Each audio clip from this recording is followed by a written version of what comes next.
Sejam bem-vindos a mais um episódio do Égua Top Podcast. Uhul!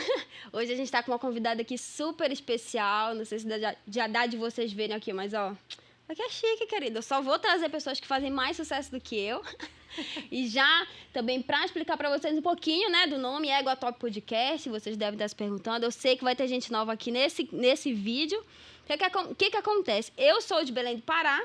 E lá a égua, né, é a nossa expressão, faz parte do nosso dialeto. Então, nada mais paraense para identificar esse podcast, além de mim, é claro. Então, tem que ter um éguazinho aqui, até porque vocês vão ver, eu vou falar muito égua aqui.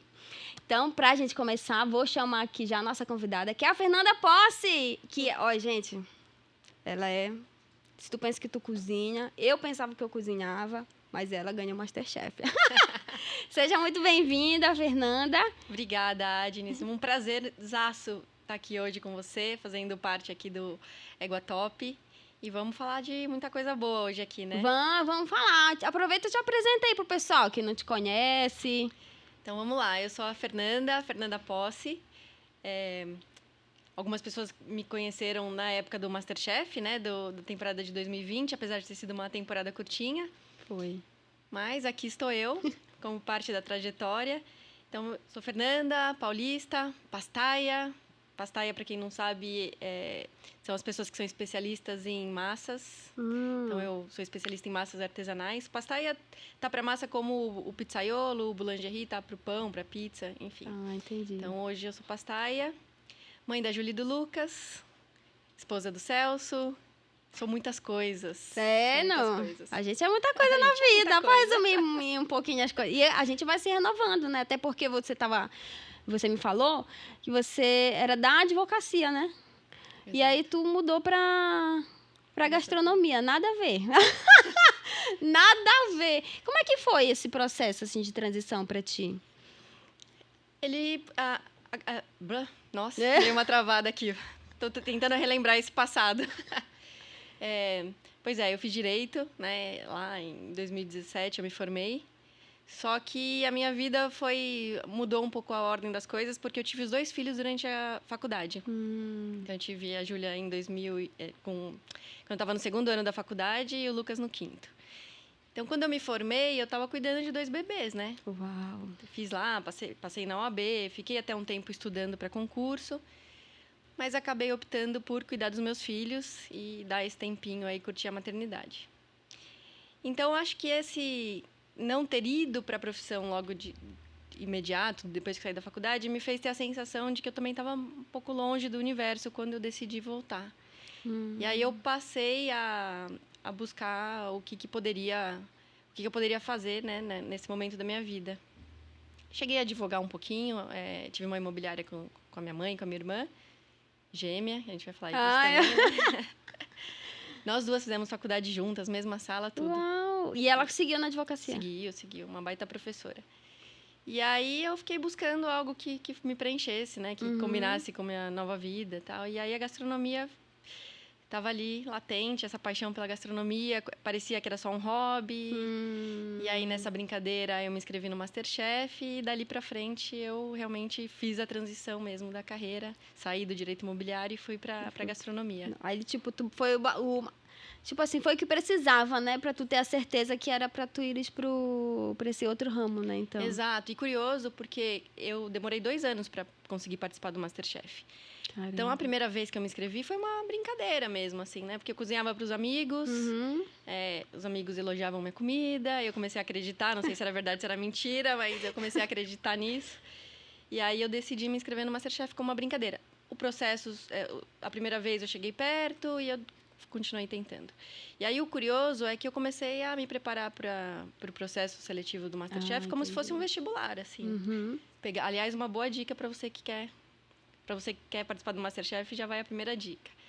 Eu peguei todas as temporadas, todos os episódios, separava todas as provas que tinham acontecido, colocava pontos positivos e negativos dos pratos que eram elogiados ou criticados, e fui criando um repertório para poder, o dia que eu estivesse lá, saber o que fazer.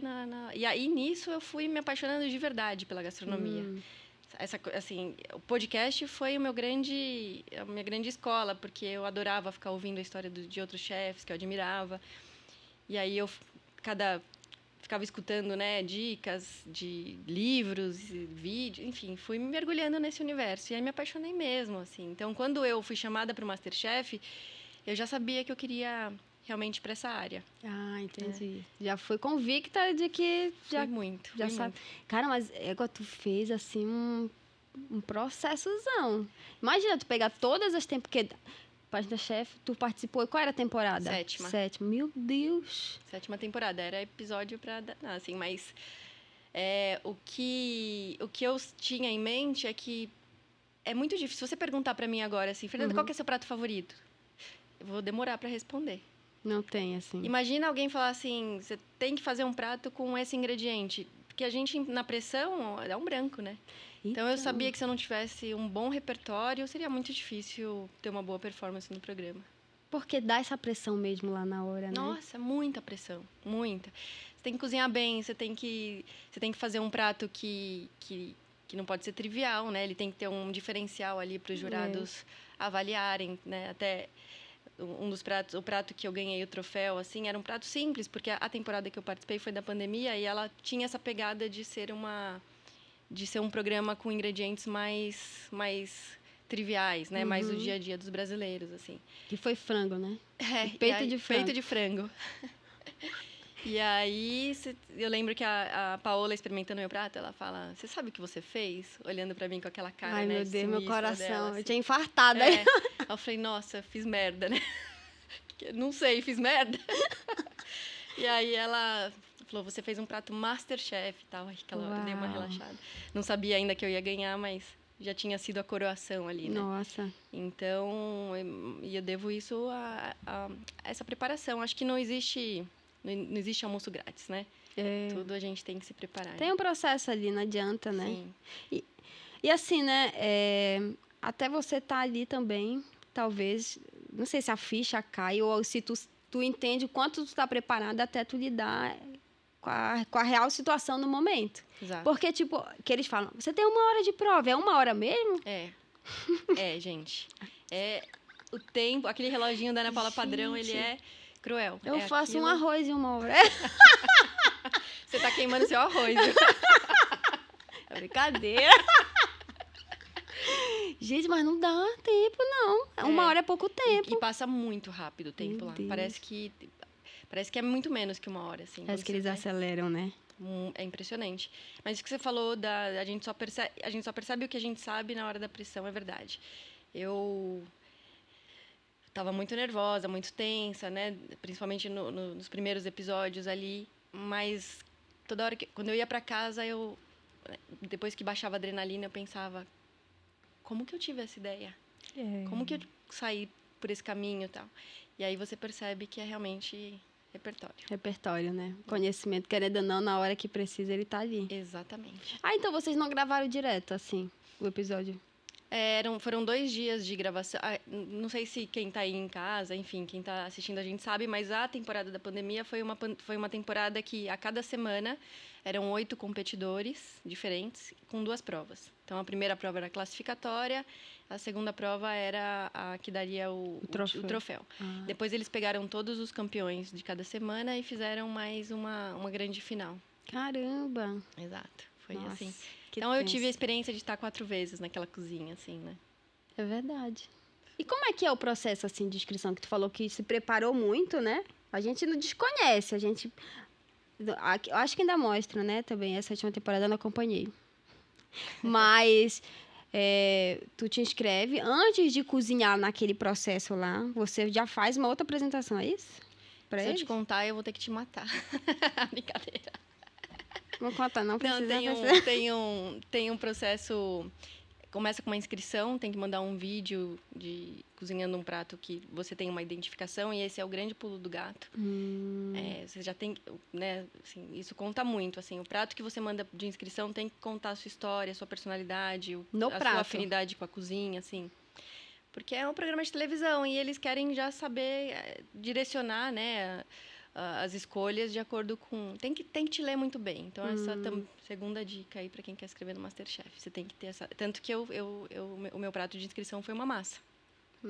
Eu nem sabia que ia para esse lado, mas você vê, eu já tinha essa afinidade. E aí, esse é o primeiro. Depois, se você é chamado, você vai para um outro teste que você cozinha lá para eles. Enfim, tem que finalizar um prato em 5 minutos. Tem temporada até que eles mostram essa fase. Então, essa fase. Ela também é eliminatória, né? Muito. Nossa. E é uma tensão, né? Nossa, terminar lá um prato em 5 minutos é pior do que lá ao vivo. Então, como é que tem... tipo, já tá meio que pré-pronto as coisas. Exato. Tu só tem que fazer a finalização. Exato. Com eles te fazendo milhares de perguntas, né? Então, tem isso ainda. Eu ia falar, cala a boca! Eu não tô conseguindo me concentrar! Vou queimar, né? Vai dar errado. E ainda tem isso que eles ficam falando toda hora. Não ia conseguir. O tempo inteiro. Gente, não dá. E aí, as outras fases Enfim, as outras fases realmente não posso falar, por questão contratual, assim. Até pra não... Entendi. Não pode falar aqui, mas naqui tu me falou. Mas, assim, eu acho que esse sigilo do processo que seletivo dá faz parte de todo o processo, Sim, né? Então, faz parte. E eu entendo muito isso, respeito isso, né? Então... Tá certo. Não, é isso mesmo. Do MasterChef, inclusive, acho que foi... Não sei se foi ano retrasado. Foi 2022, eu acho. Tinha um paraense também no MasterChef, que era o Renato. Ah, o Renato. Cozinha muito bem. Muito bem. E aí eu tô vendo, acompanhando ele, né? Faz umas comidas muito gostosas. A gente tem que respeitar muito o participante do MasterChef, viu? Porque às vezes eu vejo críticas na internet com relação a algum prato de algum participante e tal. Claro, assim, a gente em casa, à vontade, às vezes a gente vai fazer uma comida que a gente faz todo dia, erra feio, né? Agora, tem que respeitar quem tá lá, porque passou por um processo árduo, e é árduo, sabe? Lidar com esse sofrimento, com essa pressão toda que a gente passa. Enfim, e conseguir estar lá no programa. Então, já são todos vencedores, né? Nossa, ninguém cozinha mal ali, você pode ter certeza. É verdade. Né? Chegou ali, já todo mundo tem um pedacinho do troféu nas mãos já.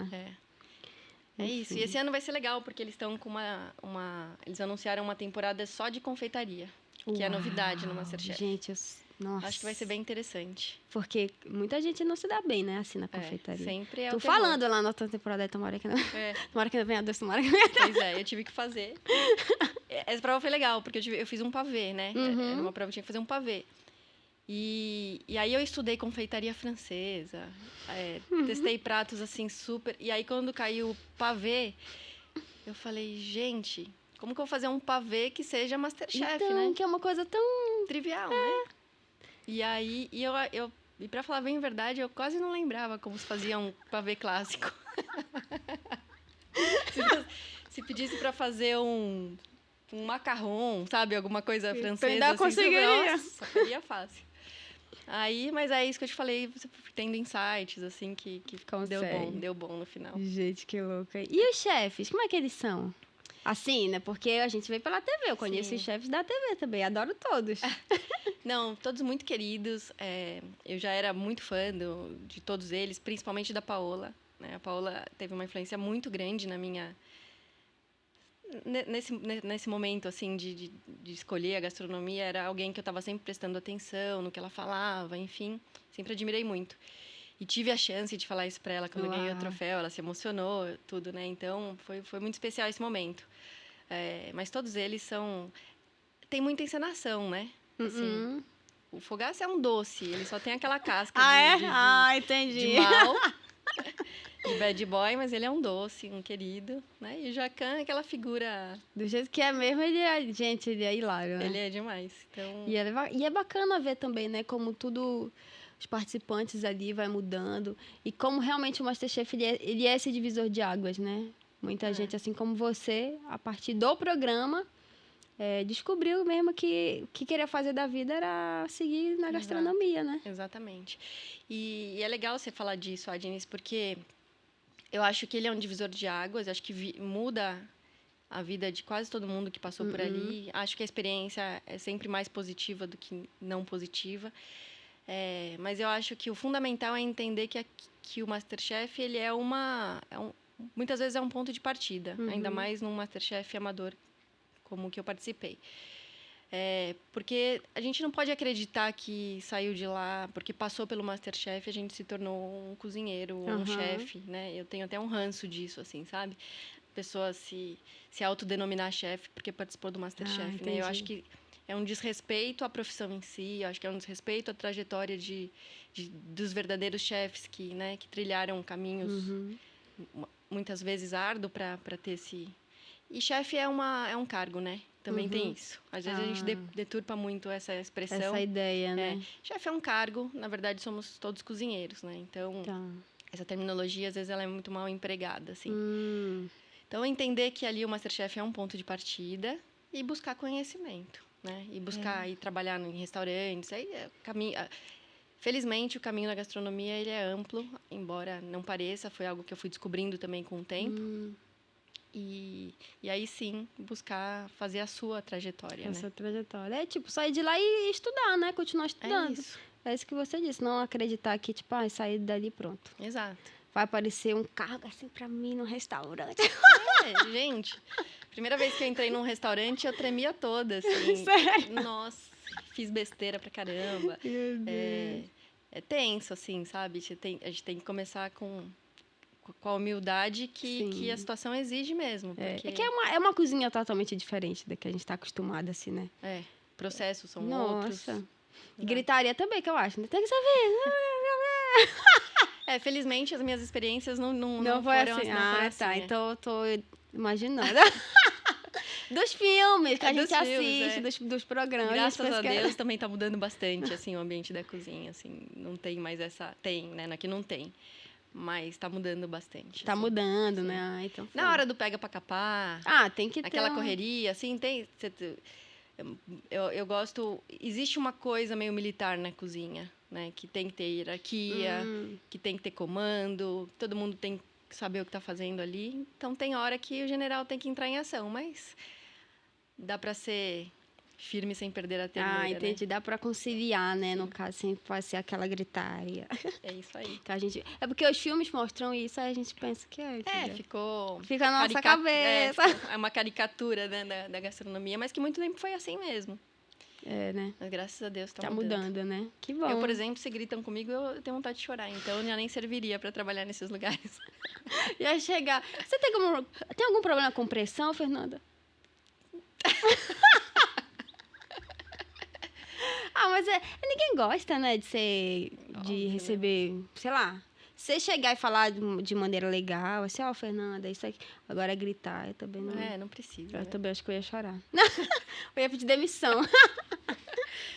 Não quero mais. Mas então a tua relação com a massa, tu escolheu mesmo porque tu tinha essa afinidade de ir para esse lado da massa.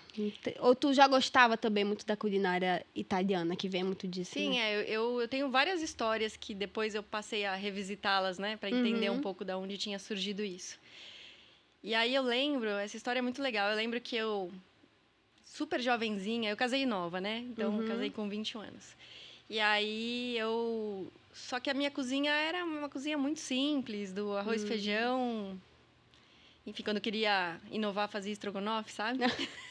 Achava que estava fazendo um prato super elaborado. E aí, meu marido já tinha uma vivência maior com restaurantes e tudo mais. Só que ele tinha aquela coisa de ir sempre nos mesmos restaurantes. E aí, tinha um que a gente ia sempre comer massa. E aí, num domingo à noite, a gente assistindo um filme lindíssimo, chama Sob o Sol de Toscana. E aquele filme dá muita fome, né? Aquele cenário, aquela comida da Itália e tal. Acabou o filme, sei lá, quase meia-noite, meu marido falou, será que o restaurante está aberto ainda? Eu falei, amor, domingo à noite, essa hora, não. Mas, se você comprar os ingredientes, eu acho que eu consigo fazer. Eu vou. Aí veio com os ingredientes que eu falei e eu repliquei o prato do restaurante. E ficou muito, muito bom, assim. Uau! Aquele momento foi a virada de chave da cozinha por obrigação, de cozinhar por obrigação e cozinhar com amor, fazer algo para, enfim, por dedicação, por amor para alguém, sabe? E sentir essa devolutiva, né? Porque você dá e você recebe na mesma medida, né? E aí eu passei a ter ótimo hábito, que era ir nos restaurantes e tentar imitar eles em casa. Ah, esperta, hein? Pois é. Fiz muita coisa ruim, mas às vezes acertava bem, assim. E aí o que eu te falei, aí passei a acreditar que ali tinha alguma coisa, né? E aí a massa começa... Aí eu virei essa pessoa que fazia massas, assim. Quando eu fiz a minha primeira massa fresca, que eu fiz do zero, né? Nossa, eu achei que eu era chefe já. Licença. E aí enfim, foi acontecendo. Depois meus filhos amavam comida italiana, massa, macarrão. Você pediu pra tu fazer. Na minha casa é segunda-feira é arroz e feijão, terça, quarta, quinta, sexta, sábado, domingo é macarrão. Então foi natural. E foi indo. Caramba, que máximo. E tu tem agora um espaço, que tu me falou, que é o espaço do Oliva, é isso? Isso, a Casa do Oliva. Mas ele lá é um restaurante também? Não, não. Não? Já foi várias coisas, né? Já foi várias coisas? Tipo eu, assim. Tem minha alma lá dentro. Então, quando eu saí do MasterChef, eu comecei a fazer eventos como personal chef, assim.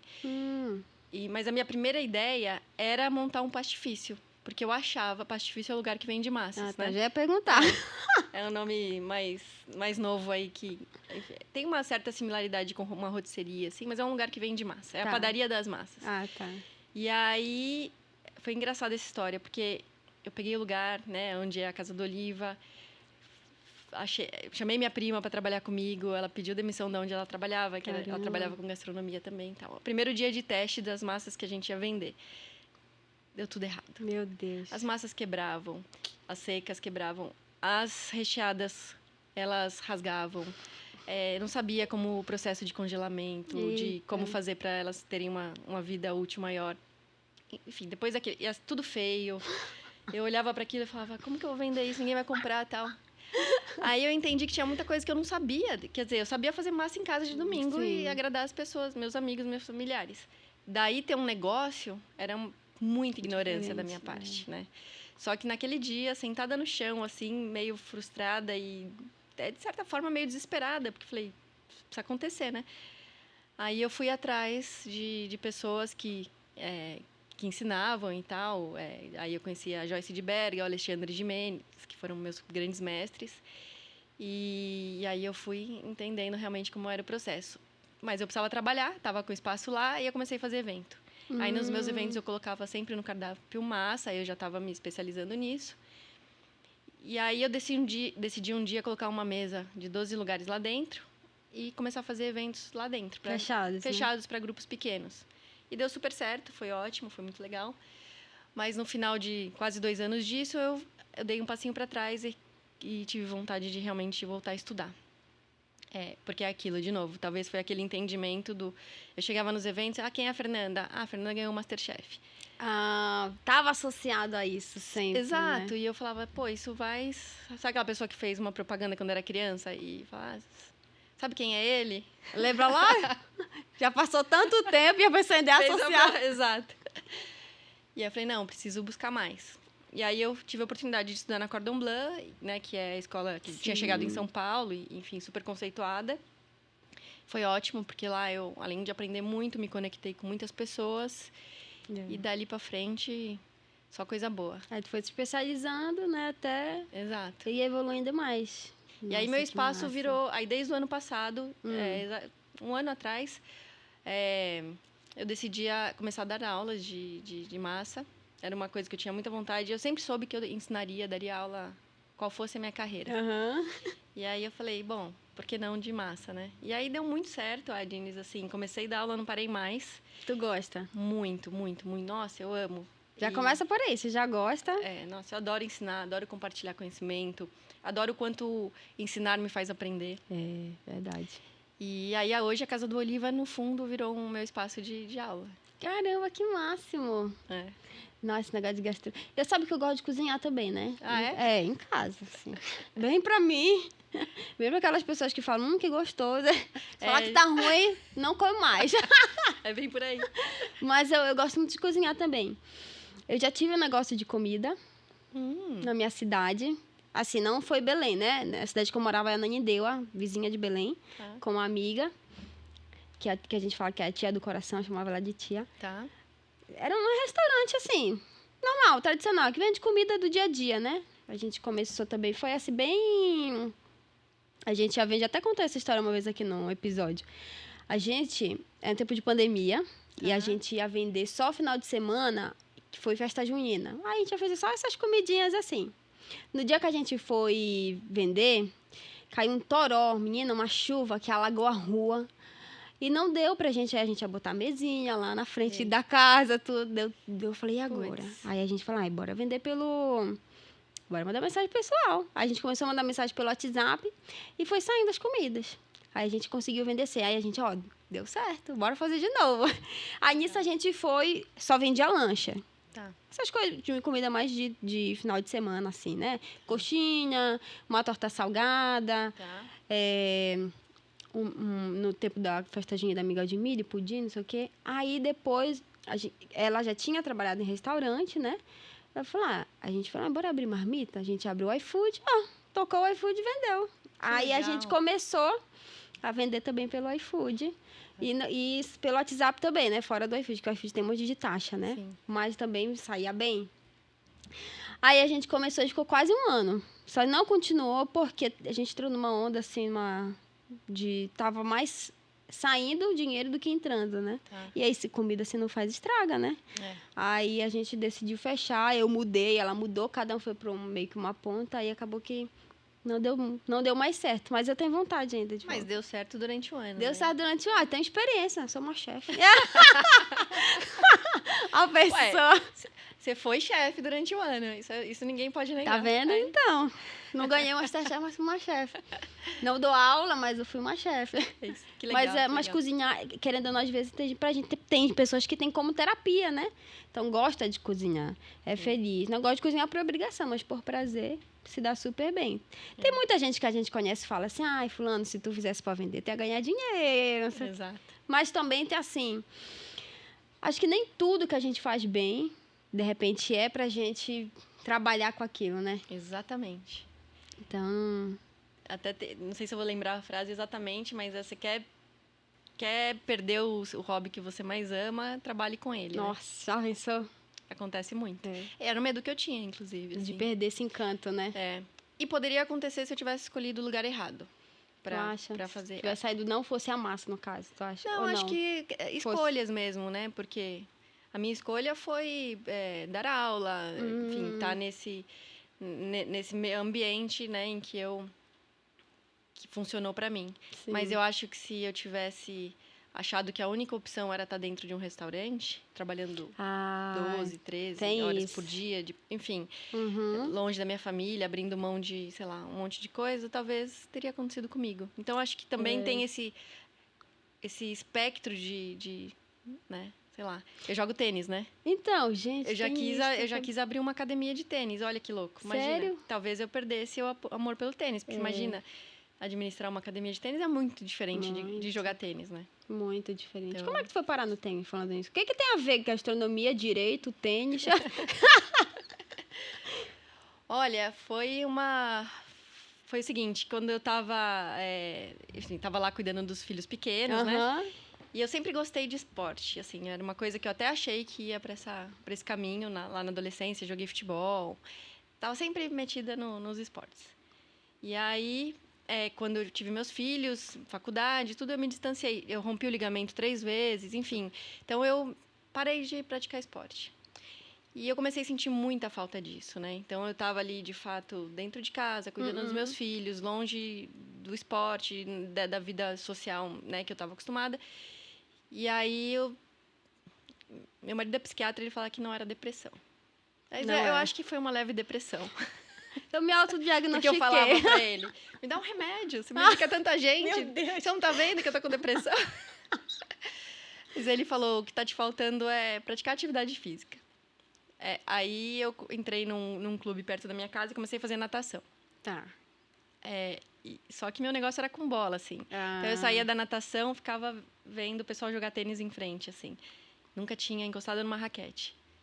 E aí o professor de tênis me via namorando ali a quadra, tudo. Aí ele falou, vamos bater uma bolinha um dia, tal. E aí eu aceitei, nunca mais larguei, assim. Caramba. E eu devo muito ao tênis, porque de fato não só pelo exercício, pela atividade em si, mas eu voltei a competir, me tornei federada, né, pelo Corinthians, e acabei conhecendo muita gente.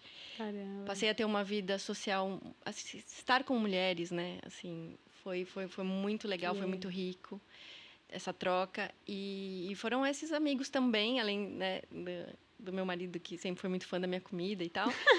Foram essas amigas, esses amigos que fizeram acreditar que eu cozinhava bem, porque eu virei a cozinheira da turma. Ah, entendi. Entendeu? Então tá tudo... Você vê como as coisas estão conectadas, né? Estão conectadas. Que louco, né? E aí, até hoje. Tanto que a gente se conheceu no tênis, né? Viu? Tu sabes também que quase eu ia pro esporte? Quando eu passei no vestibular, eu passei para educação física. E por que não foi? E eu cursei. Ah, você cursou? Eu cursei 3 semestres. Mas sabe quando tu chega numa parte que tu fala, não é isso aqui? Eu gostava muito, o curso é muito legal. Eu amo esporte também. Tá. Eu fazia natação, já treinei, fiz jiu-jitsu. Eu amo esporte, mas quando eu penso que eu vou ter que ser a profissional do esporte, assim, no sentido da educação física, aí eu... Não viu ali... Não me encontrei, até porque eu sempre gostei muito da comunicação. Eu sou apaixonada por cinema. Eu falei, quero fazer... Eu fiz vestibular para cinema, não passei educação física. E é assim, né? Passou, vou cursar, era universidade pública, né? Mas aí chegou... Eu tentei, eu fiz 3 semestres, mas não deu certo. Mas... E aí depois você migrou pro jornalismo. Depois eu migrei pro jornalismo. Você sabe que a gente tem mais coisa em comum do que a gente sabia, né? Porque você tá falando que já foi cozinheira, já teve um negócio de comida. Quando eu fui prestar o vestibular, eu queria educação física ou jornalismo. Não é possível. Juro por Deus. Não. Só que meu pai, ele vetou. Ele falou, vai fazer direito primeiro. Nossa. Assim, depois você escolhe o que você quiser. Mas eram as minhas 2 escolhas, assim, de coração. Era educação física ou jornalismo. Louco. Exato. Caramba, e olha só, eu sou jornalista e gosto de gastronomia. E você é da área. Era pra ser, tá vendo? Caramba, nossa, que louco. Muito bom, muito bom. Mas tu gostava mesmo, tu queria fazer jornalismo ou gastronomia? Sim. Não, educação física, né? Educação física. Gastronomia só soube lá na frente. Perdão. Gostava mesmo. Não sei se... Talvez eu passasse até pelo mesmo processo que você, assim, de depois perceber que não me via atuando. Tanto que eu não tenho nenhum arrependimento, né? Que nossa, se eu tivesse, não. E até o tênis, acho que foi uma forma de... Eu tinha um pouco dessa frustração do... Tu tinha? Será que se meus pais tivessem investido em mim no esporte, né? Tivessem prestado atenção, será que eu não teria sido... Quem sabe eu seria uma Marta e ninguém descobriu isso? Quem sabe, né? Mas, enfim. Eu acho que Mas depois o tênis me trouxe isso, essa coisa de estar competindo, eu vivo, ainda que de forma não profissional, eu vivo essa coisa boa do esporte. Do esporte. Mas eu acho que é isso mesmo. Às vezes a gente... É aquilo que a gente até meio que falou, né? Você gosta, mas de repente ir para a profissão. E assim, parece que não, mas é mais natural do que a gente imagina. O pessoal que faz curso e não é o primeiro vestibular, não é o que quer. E a gente é muito novo para escolher, né? Muito. Então, eu tô com os 2 filhos nessa fase de escolha de carreira. Meu filho tá no 3º ano do ensino médio e minha filha tá cursando já o 1º ano da faculdade. É muito doloroso. Ainda mais eu que tive essa trajetória toda zigue-zague aí. Eu não acredito muito nessa necessidade de a gente já saber com 18 anos o que vai ser, sabe? É puxado, né? Mas... Fora que assim, eu acho que quando a gente entra na universidade, a gente... Ou tu cresce ou tu cresce. Porque você sai de uma realidade de ensino médio, não sei... Universidade. E tu chega ali, já é outra dinâmica. Eu falei, gente, que loucura, onde é que eu tô? Socorro! É muito doido. Eu acho que a faculdade em si, né, o aprendizado, o estar nesse ambiente, ele é mais valioso do que o que você aprende de fato. Verdade. Né, do que porque a gente nunca não perde. Tudo que a gente vive na faculdade, na universidade, a gente não perde. Exatamente. Assim, tantas vezes que eu fico parada, que às vezes eu falo, meu Deus, que eu já vivi ali, os processos. E tudo fica. Até o que eu não terminei da educação física, sabe? É importante para o nosso crescimento, ajuda a gente a amadurecer, a entender muitas coisas. Aí, quando eu fiz faculdade também, né, depois... Porque, assim, tem muita gente que acha que você fez faculdade, saiu, pronto, tá trabalhando, tá ganhando dinheiro. Não é assim. Calma, é só um processo. Quem me dera, né? Quem me dera, é só um processo. E depois eu fiquei muito do contra. Eu falei, pra que fazer faculdade? Não sei o quê. Mas acho que depende da realidade da pessoa, né? E depende do que ela quer. Então, assim, a faculdade, ela é válida porque, primeiro, que é conhecimento. Conhecimento ninguém tira da gente, Sem né? dúvida. Segundo, tem muita gente que é um meio de vencer na vida. Né? É o orgulho dos pais, às vezes, é a primeira pessoa da família que vai entrar numa faculdade. Exato. Que faz muita diferença. E tem gente que não, e tá tudo bem. Você vai conseguir trilhar um caminho de sucesso fazendo um outro processo. Então, existem várias formas da gente chegar no sucesso, né? Uma vez até li uma frase na internet que era mais ou menos isso. Falou, fulano fez faculdade, mas hoje, com 40 anos, está buscando recolocação no mercado. Fulano não fez faculdade, mas rodou o mundo, né? Fulano fez faculdade, tem um emprego bom, é estável na sua casa, mas nunca viajou. Então, assim, cada um alcançou o seu sucesso da sua maneira, da sua forma. É isso. Né? Quando a gente, às vezes, tenta rotular ou dizer que todo mundo tem que fazer isso, ou dizer que não, você não precisa fazer isso, a gente acaba bugando mais a cabeça das pessoas, eu acho, sabe? Felizmente, a gente está vivendo um momento que eu acho que existem novas oportunidades, novos modelos, né, de você... Porque na minha... Acho que eu peguei a última geração, talvez, ou perto disso, de que a gente só tinha poucas escolhas seguras, né? Seguras, né? O direito, engenharia, medicina, sei lá. Essas carreiras mais convencionais, as mais tradicionais. Hoje tem tanta opção, né? Tá aí, enfim... tecnologia trazendo tanta coisa nova, né? A forma como as pessoas estão se relacionando. Muito. Então, eu acho que isso é uma forma também de abrir a cabeça e pode tudo, né? Você vê. Pode. Pro meu filho, o sucesso, não sei se ainda é assim, né? Mas pros jovens, assim, adolescentes, o sucesso é você ser gamer, né? Tá muito associado ou ter um canal no YouTube que bomba. E muitas vezes é mesmo. É verdade. Entendeu? E a pessoa tem que persistir, né, Fernanda? Tipo, muita gente, às vezes, eu acompanho, não muita gente, assim, eu também não sou fissurada de internet, mas pessoas que eu vejo que começaram a bombar há pouco tempo, se tu vai ver, a pessoa já faz, tá na internet, navegando ali. Sim. Tentando conteúdo, se fazer dar certo, e nada, até que vai chegar uma hora que vai dar certo, não é possível. É o que eu faço aqui, eu falei, vamos embora, vai. Uma hora a gente alcança, assim, você vai escalonando os degraus e você vai conhecendo as pessoas. É isso. E é sobre conexão mesmo, né? Então, você vai fazendo uma coisa ali, fulano que te viu ali, gostou do teu trabalho, já te indicou ali, já fez não sei o quê, abriu uma ponte. Como é que tu conheceu, por exemplo, o menino que tu tava falando, da bebida? Do limoncello? Aliás, posso aproveitar e te dar esse Pode! presente? Aproveitar o gancho? Tava aqui nos bastidores te contando que é a história do Gabriel. Espero que você goste. Sabia que eu nem cheguei a te falar, mas é um pré-requisito aqui nesse podcast. Qual que é o pré-requisito? Tem que me trazer um presente. Tudo bem. Ainda bem que eu vim preparada. E é muito legal esse presente, porque dá um gancho bom porque a gente está falando. O Gabriel, ele trabalhava com publicidade. Na pandemia, resolveu começar um podcast de gastronomia. Que bombou, assim, né? Ele passou tem passado muita gente da gastronomia fantástica por ele, assim. Eu tive a oportunidade de gravar um episódio também.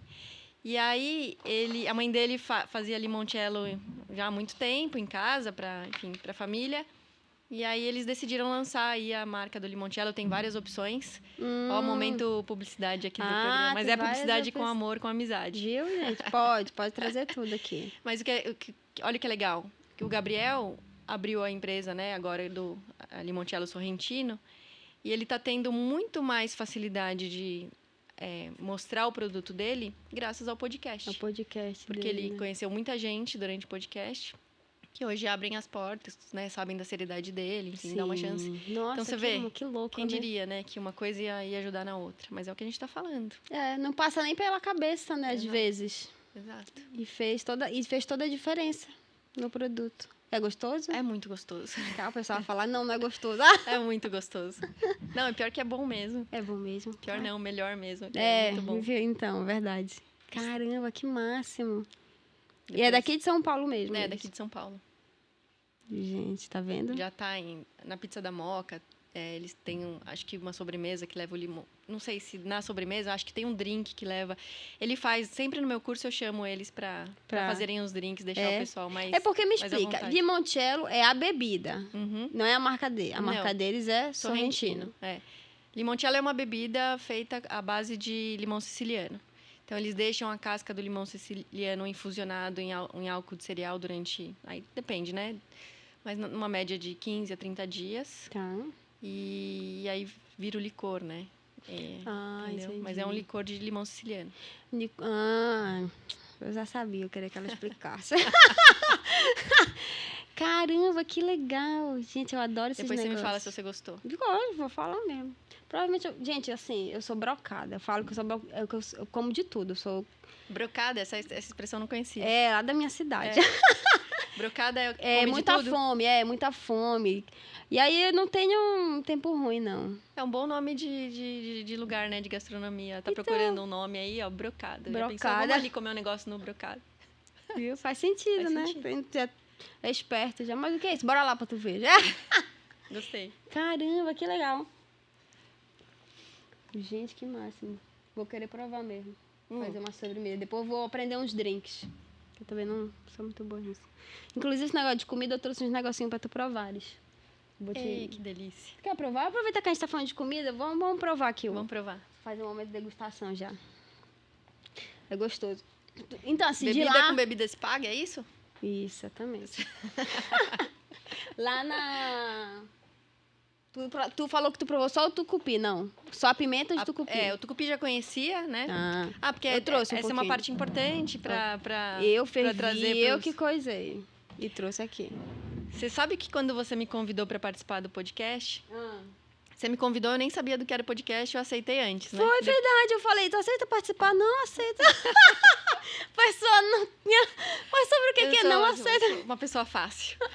E aí quando você me falou do que era o podcast, né, para falar sobre a cultura paraense e tal, eu fiquei muito impressionada com a coincidência porque eu tô dando uma consultoria. Eu vou arredar para cá um pouquinho. Tá bom.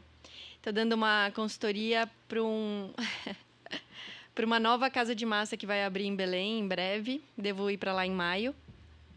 E tá sendo uma delícia fazer essa consultoria, né?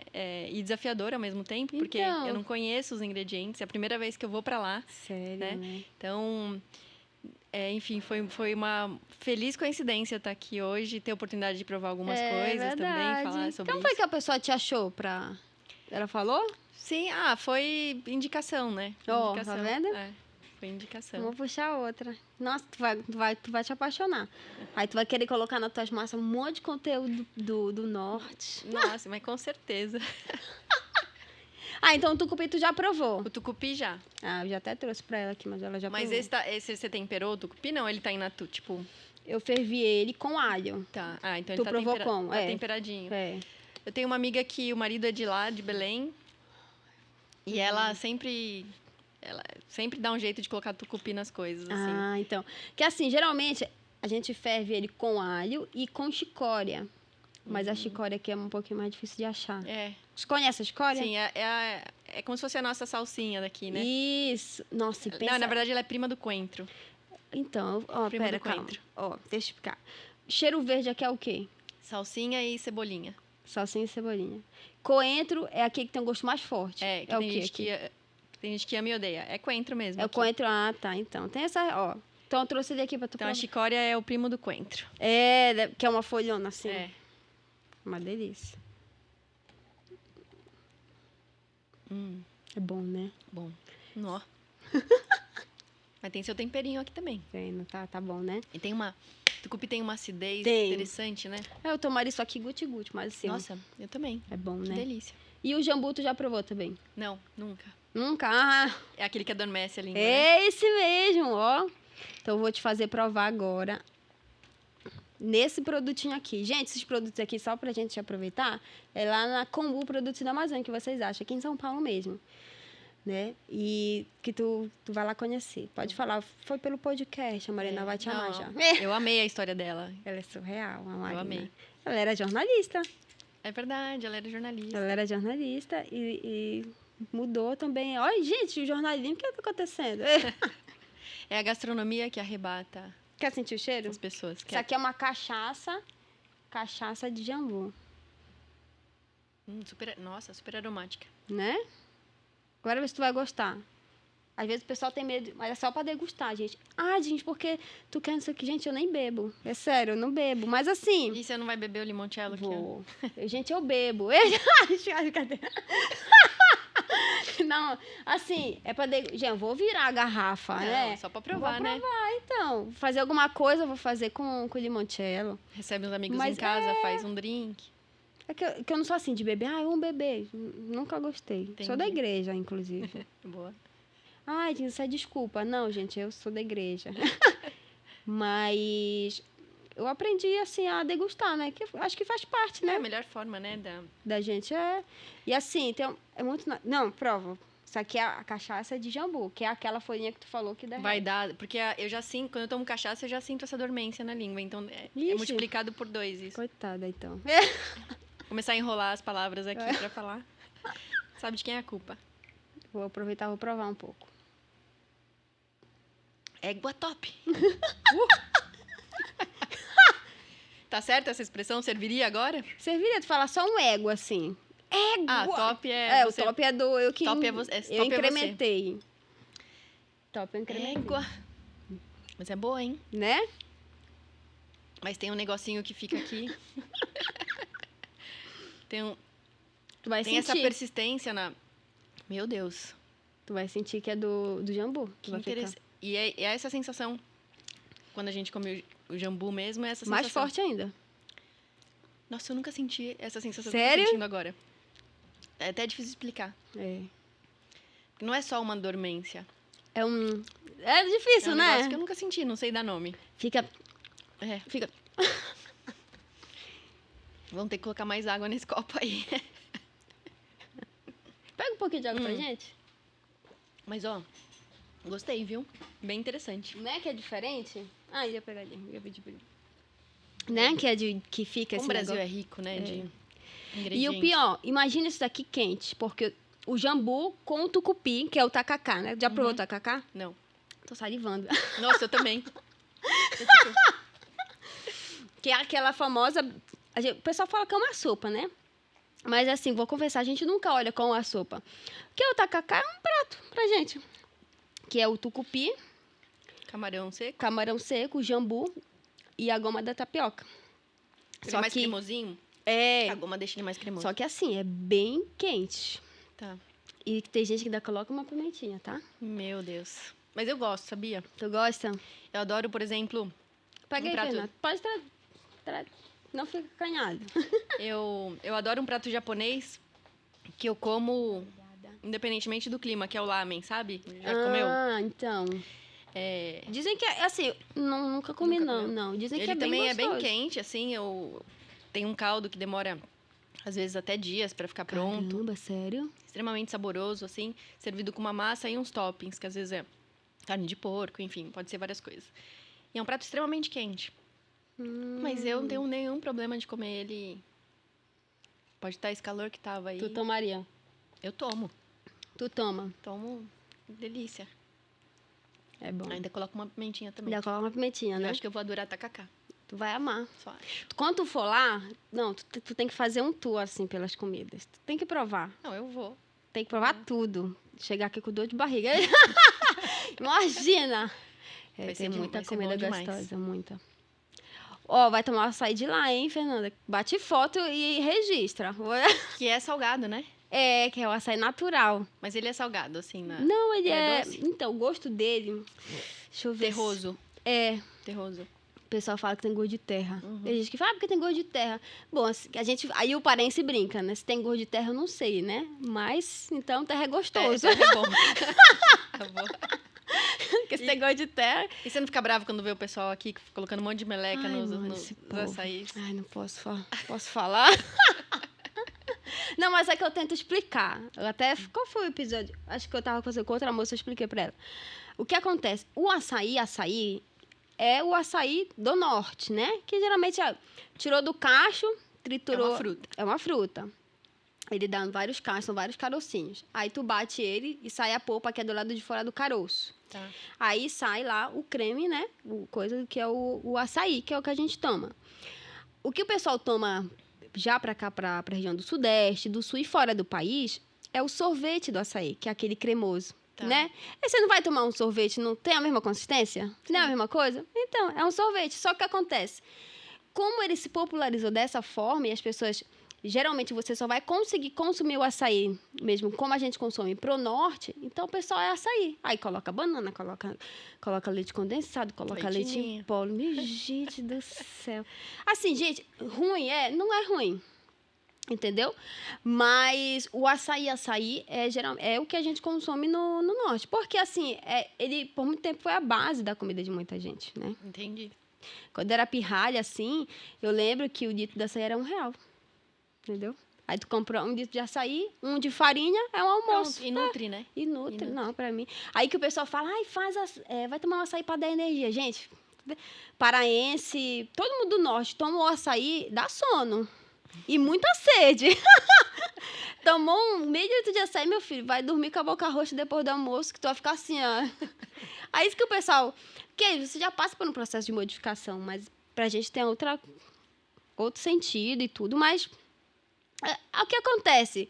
Tudo que vai sair do que é da tua região, ele vai ganhar um outro significado também. Uhum. E não adianta também a gente toda vez ficar querendo bater o pé, não sei o quê, porque, querendo ou não, é uma forma de divulgar algo, entendeu? Exato. Que é da Amazônia, que é do Brasil e tudo.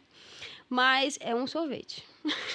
Só pra deixar registrado. E lá, então, a gente consome com a comida, entendeu? Aí põe o potinho do açaí, tá comendo aqui, batendo feijão com arroz e carne, e uma colherada do açaí. Ou então só açaí com carne, com peixe, com camarão. Com farinha também? Com farinha. Farinha tem que colocar mandioca? Farinha, Assim, os fortes, Fernanda, eles tomam sem açúcar.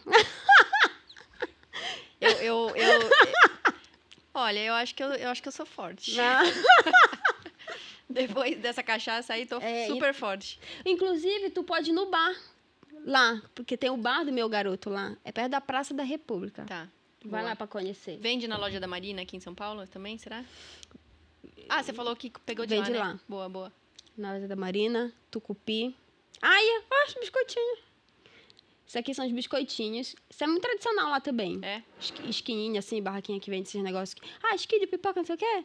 Aí tem lá... Isso aqui é de castanha do Pará. Isso aqui é um casadinho de cupuaçu. Prova aí. Vê o que tu me diz. Saí com várias ideias aí pra consultoria aqui. Viu? Eu amo. Vou aproveitar, vou acompanhar ela. Eu como. Cupuaçu eu já tinha comido. Adoro.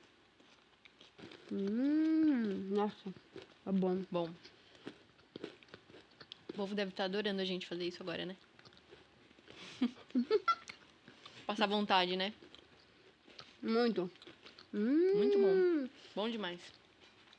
Eu lembro que lá, quando eu era mais nova, a mamãe sempre encomendava pra gente ovo de Páscoa com recheio de cupuaçu, assim, doce. Nossa. É porque ele também é azedinho, né? O cupuaçu. Então ele é bem azedo, né? Muito azedo. Então ele quebra o doce, é um casamento ótimo, né? O cupuaçu, Creme de cupuaçu, nossa, surreal. Depois eu vou trocar com você pra você me dar umas ideias aí pra criar umas massas, umas sobremesas pra lá. Com tucupi. Eu sou uma chefe. Boa. Muito bom. Mas tu vai gostar muito. E vou te mandar lá pro negócio da minha irmã. Eu te falei, não foi? Falou. Foi antes da gente iniciar aqui, mas eu tava falando pra ela que a minha irmã tem um negócio lá de turismo nas ilhas. Pra tu andar lá. Tu vai gostar. Eu vou com certeza. Te dá inspiração. Tu vai ver. Acho que eu vou bebendo água. Não tem nem água aqui. Tem aqui, ó. Vai te dar inspiração do... É muito bacana, assim. Essa aqui é minha, né? Olha, eu te dando minha água aqui. Eu nem tanto. Pessoa educada. Toma cachaça. Brincando, gente, pelo amor de Deus. É brincadeira. E o da castanha, pode dar castanha. Vou provar.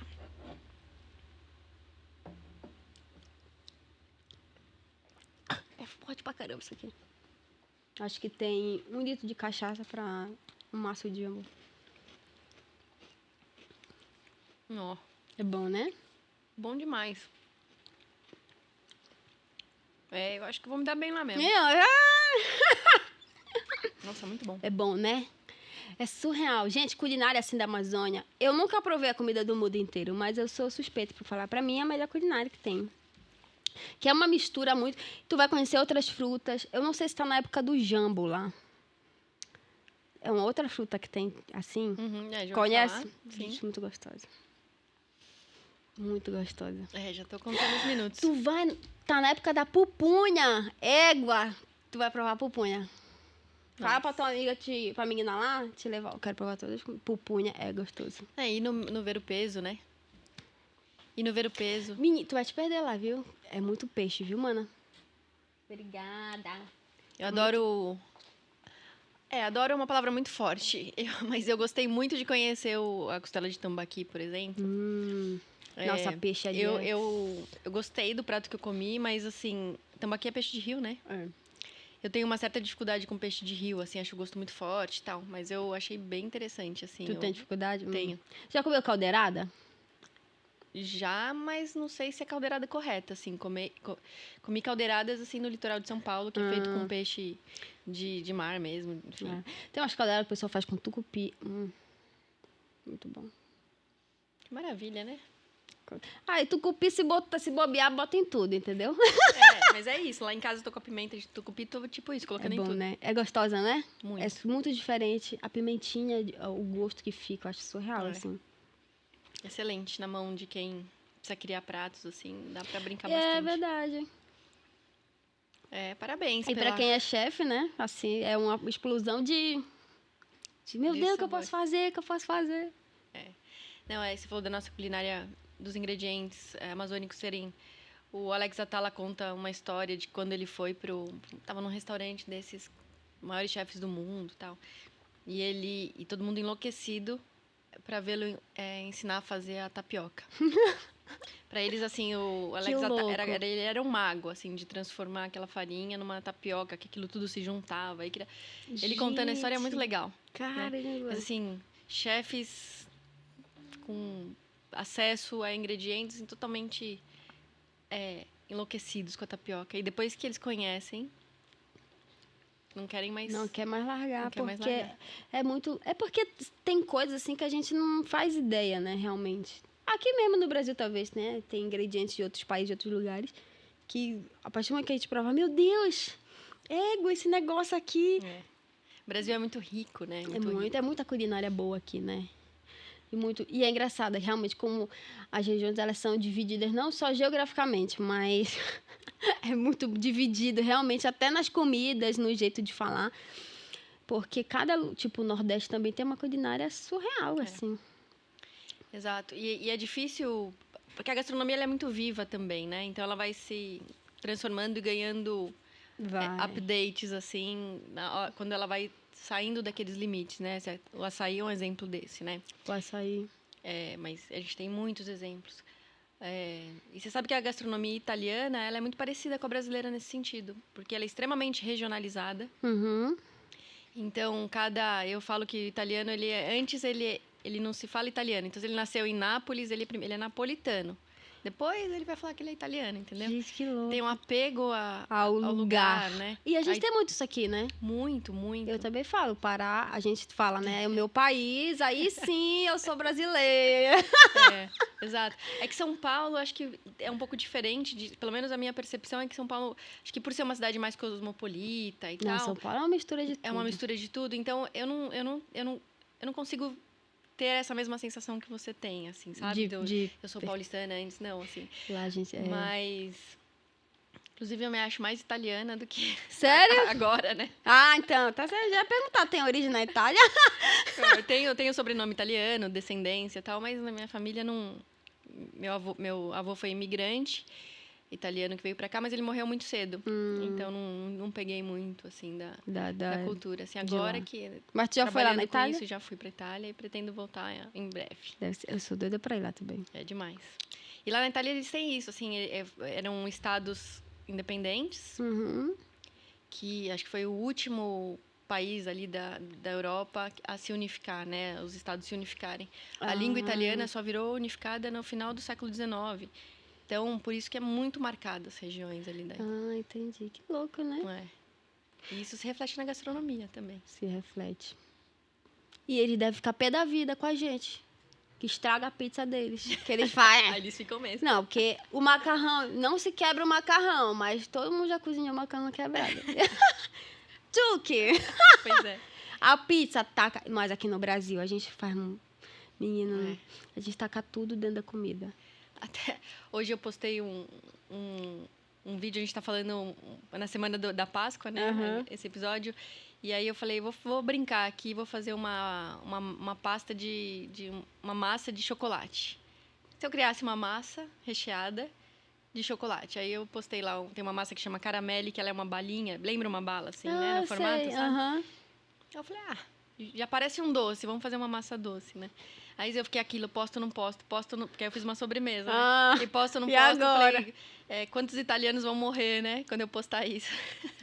Mas eles valeu a brincadeira de Páscoa, porque eles são muito tradicionalistas, né? Eles são muito apegados. Que eu vejo muito vídeo, às vezes, na internet, a pessoa faz graça, né? Aí põe a câmerazinha, vai comer, e o povo lá atrás... Não sei o quê. Aí chega, vai lá falar com a pessoa. Nossa, gente. Aí eles devem ser assim, sei lá... Me dá um socão, mas não faz isso como faz isso com a pizza, não faz isso com o macarrão. Mas que? Colocar ketchup na pizza. Nossa, Deus me livre. Morre mesmo um italiano quando você faz isso. Então, quando eles vêm pra cá, eles querem matar a gente, né? Porque... E é uma culinária simples, a culinária italiana. Ela... A base deles é massa mesmo, né, no caso. A base da... Mas também é muito vegetal, muito peixe. A Itália é o segundo país do mundo que mais consome peixe per capita, assim, por pessoa. Sério? Perde só pro Japão. Eu já ia falar. Caramba, não sabia. É um dado, pelo menos esse dado, até há 2 anos, quando eu li essa informação, ela era atualizada nesse sentido. Mas, de qualquer forma, é um país que consome muito peixe. Uau. Então, também tem um pouco de mito, né? Que a base é massa, assim. Ah, entendi. É uma culinária mediterrânea também, enfim, com muita variedade de ingredientes. Que meio que se popularizou pela massa, a gente acha que é só isso. Eles comem, sim. Mas, bastante, assim, né? Mas não é só isso, né? Tem outras coisas. Exato. Tá certo, tá certo. Aí seria igual a gente falar que, sei lá, a gente vive de feijoada. Exato. De certa forma é. Né? É que feijão tá todo dia como é que se diz? Na mesa dos brasileiros, né? Todo dia. Feijão, arroz. Das mais variadas formas, né? Das mais variadas formas. Feijão manteiguinha é também lá do Pará? Muito bom. Do norte, né? Muito gostoso, viu? Baião com esse feijão. Bom demais. Faça um vinagrete de... Égua, mano, vinagrete. De feijão manteiguinha, que é delícia. Vinagrete é bom. Gostoso. Show de bola, show de bola. Agora me conta uma história aqui, que tu me falou. Quase tu vira freira? Um corte do nada aqui, porque eu quero entender essa história. Como é que a pessoa tem 2 filhos e quase vira freira? Ai, como eu vou explicar essa história? Na verdade, não era bem freira, assim. Eu na adolescência, eu fui convidada por uma amiga para ir para um grupo de estudos, mas aí, quando cheguei lá, eu percebi que tinha um caráter religioso e eu fui me encantando pelo lugar, porque, enfim, tinham pessoas muito inspiradoras lá dentro e tal. E eu, como quase tudo que eu faço na vida, eu sou muito curiosa, assim, eu vou me deixando me aprofundar ali. Então, quando eu vi... Eu já estava fazendo o voto de castidade, pobreza e... Mentira, sério? E tinha certeza que era isso. Que era meu caminho. Quem não deixou foi meu pai, assim. Meu Deus! Achou que era muito nova para tomar esse tipo de decisão. E aí eu acabei que... Enfim, dei uma chance pro mundo. Para as coisas do mundo. Que louco! Já pensou? Mas foi uma época muito rica, assim... Da minha vida, assim, acho que formação, sabe, de certo e errado, formação de caráter. Tem muita coisa que eu faço hoje que eu percebo que, ainda que hoje eu não sou uma super praticante do catolicismo, a gente está falando da religião católica aqui, né? Não sou uma ávida frequentadora da igreja, enfim. Sim. Mas tenho valores que eu carrego comigo até hoje, assim, e sou bastante ecumênica hoje em relação à religião, assim, eu gosto... É ecumênica a palavra? Eu acho não que faço né? ideia. Eu acho que é. É ecumênica a palavra? É ecumênica. A pessoa quer falar bonito e nem tem certeza, né? Mas, assim, eu gosto muito ouvir sobre as diferentes religiões, assim, é uma coisa que me encanta muito. E cada vez mais eu vejo que o lado bom de todas elas vão para um mesmo caminho, né? Sim. Então, a religião, assim, não vou falar a religião em si, né? Mas acho que é aquilo que a gente acredita, né? Porque eu acho que a religião causa a separação de muitas coisas. Mas, assim, eu sou cristã, né? Por exemplo, eu acredito em Deus. E para mim é inegociável os princípios que eu tenho, que são bíblicos, né? Que é o livro que eu sigo. Tá. E não é só que eu escolhi, né? Para mim é um estilo de vida, porque muitas coisas quando eu passei, foi a igreja que me socorreu, sabe? Foi ali, sabe aquilo que é a nossa válvula de escape, onde a gente vai para recarregar nossas forças? Foi a igreja que me salvou. Sim. Né? Então, quando eu vi assim, eu não tenho ninguém, não, eu tinha Deus, né? Sim. E sempre foi esse lugar para mim, tanto que quando eu cheguei em São Paulo, acho que a primeira coisa que eu fiz foi procurar uma igreja. Por quê? Porque eu sei que ali eu tô, tipo, no meu ponto de equilíbrio, sabe? Sim. É tipo assim, não, aqui eu tenho estabilidade, né? Pessoas com quem eu consigo contar, me sinto acolhida, me sinto em casa. A própria igreja que eu faço parte hoje, que é a Zion, é uma igreja assim, que me ajudou muito, né? Porque assim, quando a gente muda de um lugar para o outro, às vezes a nossa família não faz ideia do que a gente passa, né? Não sei se tu já mudou muito, ou conhece pessoas que já mudaram. Então, assim, tem coisas que eu já passei, meus pais nem sonham, né? Se assistir esse episódio, vai saber. Mas, tipo assim, quando eu cheguei em São Paulo, e eu cheguei a perder o emprego aqui, no início do ano passado, e eu fiquei, e agora? O que eu vou fazer? Né? Então, assim, eu poderia ligar para meus pais, mas não, como eu sempre fui muito, assim, de guardar dinheiro, então... Eu tinha um dinheiro reserva. Tipo, se acontecesse alguma coisa, eu tinha um dinheiro para me suprir de necessidade. E foi um dinheiro que me salvou e fui fazendo outras coisas. Mas, tipo, a igreja me auxiliou com cesta básica, por exemplo. Né? Que a gente acha que não, mas comida gasta dinheiro. A gente não tem gasta muito dinheiro. Então, tipo assim, para alguém, talvez não faça muita diferença. Mas para mim, que estava naquele momento ali de dificuldade, fez muita diferença conseguir uma cesta básica da igreja, entendeu?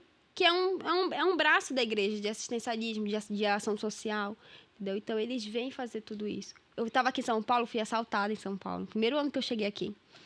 Eu nunca fui assaltada. Tu nunca foi assaltada? Como é que Mas pode? eu tenho toque, eu não posso falar nunca. Tenho que bater na... Então bate, pode bater.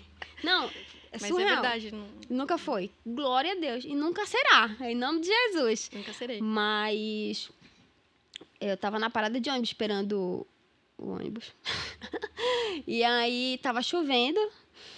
E eu, inclusive, para um evento da igreja. Aí veio o ônibus na frente, todo mundo subiu, eu fiquei. E ficou um outro rapaz no canto, assim, né? Aí ele só se aproximou de mim e falou, moça, desculpa, ou perdeu, nem lembro agora. E aí levou desculpa, eu acho que ele falou não. Eu acho que eu que tô inventando. Ele era muito bonzinho. Ele era muito bom de desculpa, acho mas que ele assim, falou, passa perdeu. tudo. E aí, tipo, ele levou tudo que eu tinha, entendeu? Eu só fiquei com a minha sombrinha porque tava na minha mão. Puxa. Aí levou meu celular, meus cartões estavam tudo lá. Aí corria atrás lá tinha perto de uma oficina, pedi ajuda pro homem. Primeira coisa que eu fiz, bloqueei os cartões. Aí tu vai fazendo as coisas, né? E a igreja também me foi um braço para mim, porque o meu link, que a gente chama, que é aquelas reuniões na casa das pessoas, tem alguns lugares que eles chamam de célula, né? Tá. Eles fizeram uma vaquinha para me ajudar financeiramente, sabe? Então, assim, para mim, a igreja sempre foi uma válvula de escape e de socorro e de pessoas que realmente eu pudesse contar. Porque eu cheguei aqui em São Paulo, tudo bem, eu tinha o meu amigo e tudo, mas, assim, você não tem a família, que, querida, não é a nossa base. Porque no ruim ou no mal, é a primeira pessoa para quem você vai recorrer é seu pai, sua mãe, sua família, quem tá perto. E eles se tornaram, digamos assim, a minha família aqui, sabe? Tanto que eu tenho até, assim, se um dia eu tiver que sair do link que eu tô, pra crescer, pra ir pra outro link, assumir outra responsabilidade na igreja, eu fico que eu não quero. Mas a igreja tem muito esse papel, né? E esse também de aprendizado, tipo, o que é certo, o que é errado, sabe? O que é importante que eu tenha uma visão melhor sobre determinada coisa, sobre determinado assunto. Mas isso também é uma abertura que a gente precisa dar. Eu acho que... Você falou que a religião em si ela é complicada porque ela divide, né? Os homens matam em nome de Deus muitas vezes, né? Mas eu acho que nós somos seres comunitários, né? A gente precisa viver em comunidade, né? E a igreja, ou, enfim, lugares onde se praticam alguma... enfim, dividem uma doutrina em comum, assim, sempre é esse lugar onde as pessoas se manifestam essa comunidade, esse senso de comunidade. Né? Então, acho que isso foi uma coisa que talvez influenciou muito quando eu achei, com certeza absoluta, que assim, porque ali eu me senti exatamente assim, né? Eu falei, poxa, me identifico com essas pessoas, isso está fazendo sentido para mim. Existiam trabalhos comunitários muito sérios, muito recorrentes. Eu passei a ter uma visão do mundo e de coisas que eu não tinha muita noção naquele momento, como adolescente, né? Então, me identifiquei... Hoje eu vejo que foi uma identificação com as pessoas, que eu queria estar junto com aquelas pessoas naquele lugar, né? Não necessariamente... mas, enfim... Mas faz uma diferença na nossa vida, né? Faz, sem dúvida. E é importante. E a gente é a soma de tudo, né? A gente é a soma de tudo. Então, hoje eu sou... Apesar de hoje ser só uma história relativamente engraçada ou diferente, né? Que eu sou muito grata por ter vivido essa experiência, né? É isso. Mas E assim, ó, a igreja é um lugar que a gente vive coisas muito loucas mesmo, né? Sim, sim. De aprendizado, como tu falou, de formação de caráter. Porque a gente acaba, querendo ou não, se aproxima mais de Deus, né? Conhece realmente o Deus. Muitas vezes que a gente só ouve falar e vai para um Deus de... Estaria, às vezes, no dia a dia, né? Sim, porque quem tá na igreja ora todo dia, reza todo dia. É isso. Mas que bom, né? Mas que louco. Quer dizer que quase você é uma freira. Noviça rebelde. Sabe que eu tinha uma amiga? Assim, foi um período da minha vida. Ela se tornou freira. Eu nem sei se ela ainda é. Assim, eu perdi o contato com ela. A gente tinha umas amigas em comum, na verdade. E nós ficamos próximas por conta dessas amigas. Aí foi que elas falaram, não, porque ela se tornou freira. Eu disse, como assim? Caramba. Não que... Porque é muito surreal, assim, né? O que pode passar? Eu não sei o que ela tinha uma vida e tudo. Não sei se ela tinha esse desejo, né? Às vezes a pessoa tem o desejo e nunca consegue. E aí ela virou freira, foi embora pro convento. E elas ficam lá mesmo, elas moram no convento, né? Uhum, sim, faz sim. tudo. É uma vida de doação. É mais uma opção onde a pessoa consegue manifestar os talentos, os propósitos de vida, a missão, enfim. É uma das opções, né? Caramba. Existem várias... profissões, várias coisas que a gente faz na vida que é como se fosse uma vida missionária, assim. Né? A gastronomia eu acho que é muito missionária. Tu acha? Quando eu vejo as pessoas trabalhando do jeito que trabalham, assim, muita gente pergunta, você não quer ter um restaurante? É a mesma coisa de virar freira, assim. A família não vê mais. Você trabalha para os outros, né? 100%. 100%. É isso. Não virei freira, mas virei cozinheira. Cozinheira, então. Tem uma missão similar aí, entendeu? E tem que ter um pouco de vocação também, né? Tem que ter, tem que ter vocação. No mínimo, assim. Mas tem uma frase que o JJ fala, que ele fala assim, que o esforço supera o talento. Sabe? Conhece o JJ? Não, acho que não. Nossa, tem que conhecer.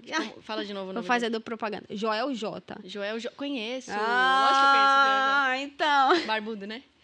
E o Joel, ele fala essa frase, que o esforço ele supera o talento. Porque, às vezes, o talentoso, por ter o talento, ele vai só fazer ali.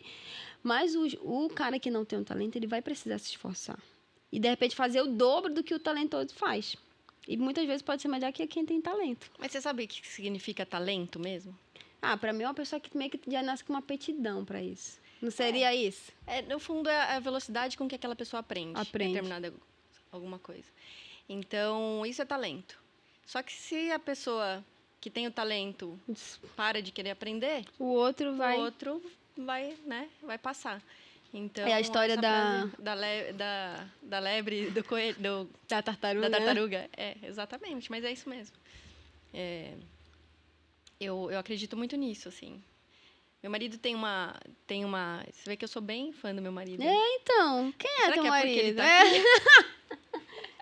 É que ele vai te levar pra jantar depois. Vai me levar pra jantar depois. Me trouxe até aqui, tá né? Certo, tá dando moral. Tá querendo barganhar uma sobremesa. Mas ele, como psiquiatra, ele tem uma empresa hoje de educação socioemocional, que é que é um programa que as escolas, educação básica, desde Fundamental 1 até o médio, eles adotam esse programa para ensinar as crianças, adolescentes, jovens a alfabetização emocional, como lidar com as emoções, né? Que acho que é uma coisa... Não, nunca ouvi. Alfabetização emocional? Chama um programa de educação socioemocional. A grande maioria das escolas hoje já entenderam a necessidade de ter um. E um dos pilares, assim, que se ensina lá é a determinação, né? E a determinação é o que supera a falta de talento, muitas vezes. Nossa, muito. Muito mesmo. Então, acredito muito nisso. Tem que ir atrás, né? Eu até ganhei uma pulseirinha da Lara, que veio aqui semana passada. Ela era uma pulseirinha que tá escrita assim... Como é? Tem poder quem age. Achei surreal, né? Que é muito isso. Às vezes a gente quer tanto uma coisa, mas fica só falando. Não age, meu filho. Bora. Vai fazer o que tem que ser feito, senão não vai sair do papel. E aí... E assim nasceu os seus projetos, né? Eu acho que todo mundo que tem sucesso, no fundo, é um grande cara de pau, né? Nossa, tem que ser, mano. Senão não dá certo. Se não adianta eu ficar aqui, eu quero que alguém venha... Eu quero que a Fernanda venha no meu podcast. Aí a Fernanda passa ali do outro lado. Eu quero que a Fernanda venha... Aí do nada a Fernanda vai me olhar assim, oi, gente, quero no seu podcast. Não vai acontecer, né? Nunca. É isso. E a gente sabe disso quando olha pra trás e tem vergonha do que... Né? Eu tinha uns vídeos que eu fazia quando... eu tinha um canal que chamava Entre Facas e Panelas, logo quando participei do MasterChef.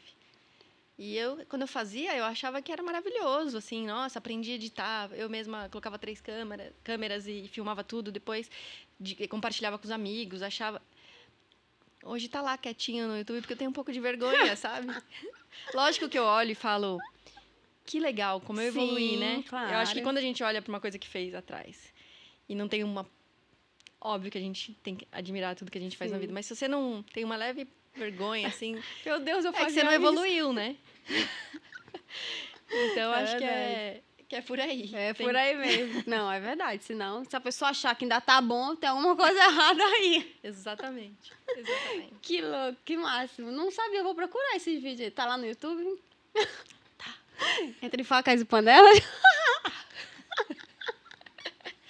Aliás, você já pediu o pessoal me seguir no Instagram aqui? Já passou meu Instagram pro pessoal? Não passei. Dá uma moral lá. Vou passar, viu, gente? Pastaia Feposse. Vamos lá, todo mundo seguir ela. Pede lá, vai lá se fazer uns cursos, tu que quer aprender a fazer massa. Eu já quero ir fazer um curso. Pode? Já tá convidadíssima. Qualquer pessoa pode fazer curso? Qualquer pessoa. Eu tenho um curso que é para profissionais e um curso que é para... enfim, pessoas que gostam de cozinhar ou querem aprender... Ou nem... Não necessariamente precisa saber cozinhar. Quer viver uma experiência diferente. Tudo. Eu vou pro profissional, mas assim, quem quiser pro amador. Tá bom. Você já teve negócio na área, né? Mas uma vez eu fiz eu sou a maioria dos cursos. Curso, eu tô fazendo.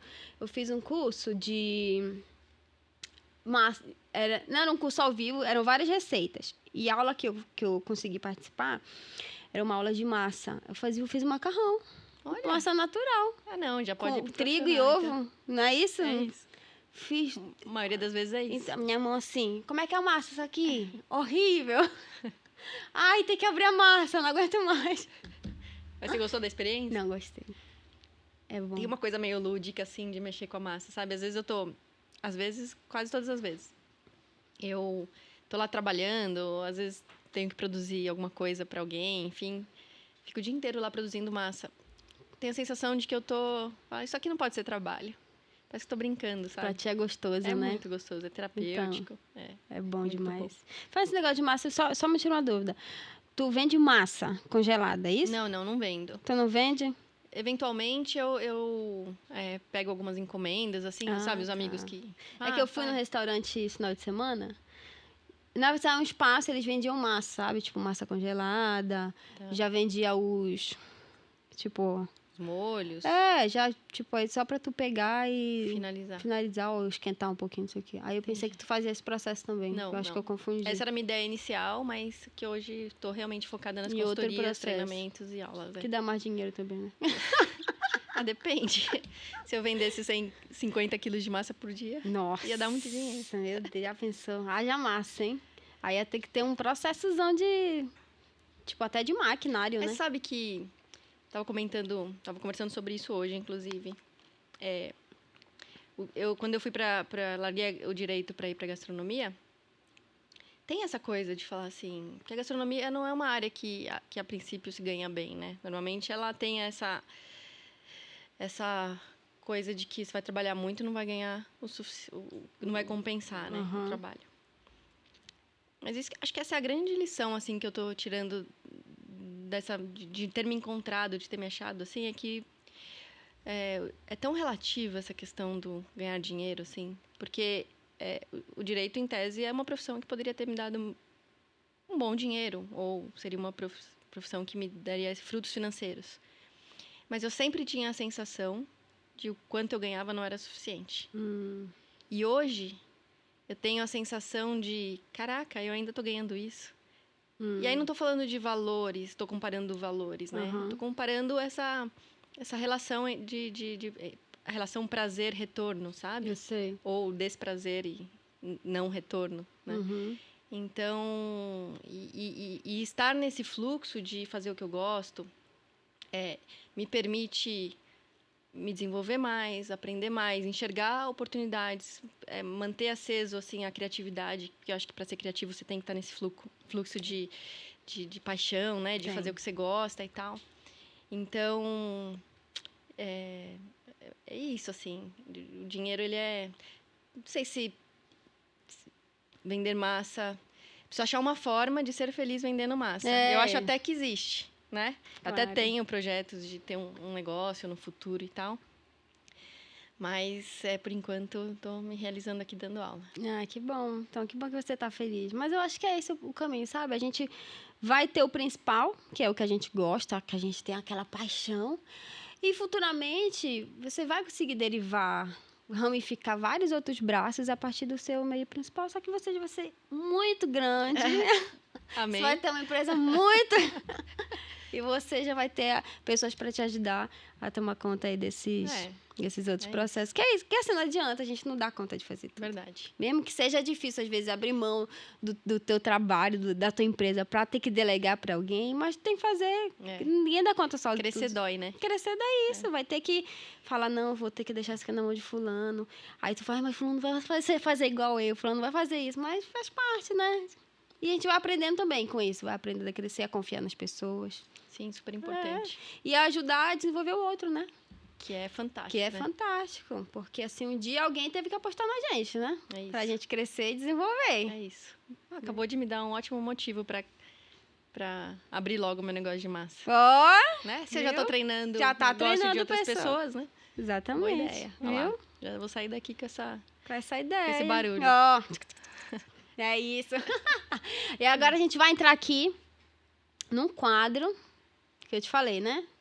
Que é o Buia Tchaca! Lupa linda, lupa linda. O que vem a ser isso? Então, esse quadro é o quadro de uma história que é pra você contar uma história engraçada, um perrengue, ou uma história que, de repente, deu uma virada de chave na tua vida. Tem que ser uma história que, de repente, que te marcou ou que pra ti tem sentido. Assim, a história é sua. Aí você faz o uso do quadro que você quiser. Nossa. Você tinha me pagado essa missão... Descobri que eu sou muito ruim de lembrar de histórias. Muito bem. Mas vou falar um pouquinho. Tá, vamos fingir que tu lembrou. Que eu acho. É que você falou assim, tem que ser uma história que. Uma virada de chave que marcou sua vida. Eu falei. A que eu trouxe é tão simples. Não, tranquilo. Não. Tem que ser uma história que tu goste. Aqui a gente tá roubando o quadro do Porchat. Sabe? Do que história é essa, Porchat? Entendeu? Aí a gente sabe que assim, aliás, nada se cria, tudo se copia. Mas eu mencionei aqui que eu tenho uma irmã gêmea idêntica, né? Sim. E acho que ser gêmea idêntica é um caldo de cultura para histórias engraçadas. Ela é cuspida e escarrada? Não é cuspida e escarrada, que o pessoal fala que é errada, né? Nem assim, é encarnado? Não, cuspida e...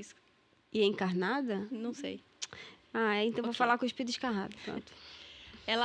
Agora a gente tá diferente, né? Estilos diferentes, corte de cabelo diferente, aí a gente vai oscilando o peso, tem hora que eu tô com menos peso, enfim, a gente nunca tá uma cabelo curto, outra um pouquinho mais. Mas nós somos idênticas, pegar fotos de algumas fases da nossa vida é difícil saber quem é quem, assim. Inclusive, essa história que eu vou trazer essa história de um amigo em comum que convive comigo e com a minha irmã. E eu, quando estava grávida de um dos meus filhos, já estava assim, sabe aquela barriguinha de 5, 6 meses, assim, já você olha e fala, tá grávida, né? E aí, eu, por algum motivo, não pude ir num evento que meu marido foi e minha irmã foi. Minha irmã foi com o marido dela, né? Esse nosso amigo em comum, fazia tempo que a gente não se encontrava e tal. Ele chegou por trás, assim, da minha irmã, colocou a mão na barriga dela e falou assim, ai, que bonitinha, já tá dando pra ver a barriga. Nossa, já cresceu, né? Meu Deus. Aí meu cunhado, que tava perto, falou, ó, se tiver alguma coisa aí dentro dessa barriga, é meu, não é da Fernanda, não. Aí disse que ele olhou pra minha irmã, ele demorou pra cair a ficha que era minha irmã, não era eu, assim. E ele ficou, assim, 30 minutos pedindo desculpa, dando justificativa. Olha, não é que eu achei, é que eu fui... Então, tá tudo bem, vai. Só ficar sem jeito totalmente. Esse meu amigo era o campeão das trapalhadas nossas. Uma vez convidei ele para um aniversário que ia comemorar eu e minha irmã. A gente sempre comemora no mesmo dia. Quer dizer... que vocês são gêmeos. Mas eu quis dizer que a gente sempre comemora juntas. E aí eu convidei esse amigo, né? E aí ele chegou lá, me abraçou, me deu parabéns, me deu um presente. E a minha irmã ficou esperando, assim, né? O parabéns. E ele foi, deu um beijinho nela e tal, sentou na mesa e nada. Aí, e ela, ele assim, esqueceu que era aniversário dela também, sabe? Ele pensou que era só... Porque eu que chamei, né? Gente! Então, assim, tem uma outra história engraçada também. Eu conheci meu marido no cursinho. Ele foi meu professor. Caramba! Então, quando eu terminei... Aí a gente começou a namorar, enfim. E uma vez a gente saiu e minha irmã tinha uma blusa que ela não emprestava pra mim de jeito nenhum. Sabe aquela blusa que eu roubava muita roupa dela, tal, mas aquela blusa ela nunca tinha deixado eu usar.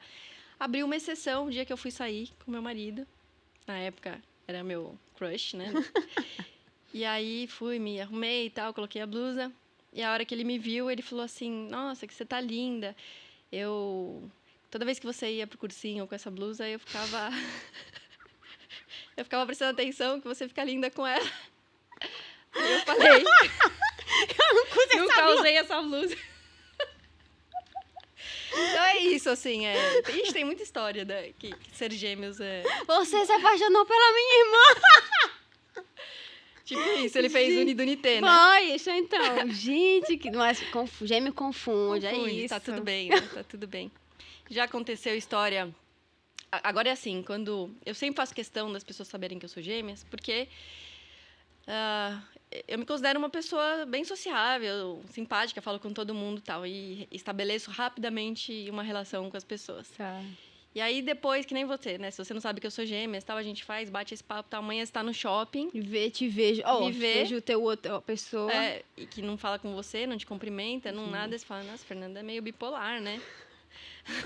Já fez. Então, isso já aconteceu muitas vezes. Ou quando a minha irmã fala assim, nossa, isso eu quero morrer. Já aconteceu.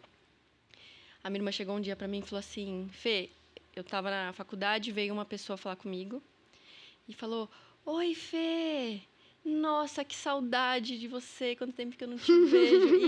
E a pessoa tava tão entusiasmada com o encontro que não dava muito tempo da minha irmã falar, e a minha irmã também foi ficando meio sem jeito de dizer que não era ela, né? E aí eu sei que a pessoa falou um monte de coisa. Aí a minha irmã também não ia perguntar o nome, porque supunha que ela sabia quem era e tal. Enfim, teve toda essa história. Aí minha irmã chegou pra mim e falou assim, então, eu encontrei uma pessoa que ficou muito feliz de te encontrar. E começou a contar umas histórias, não sei o quê. Falou, vamos marcar. E a minha irmã, vamos.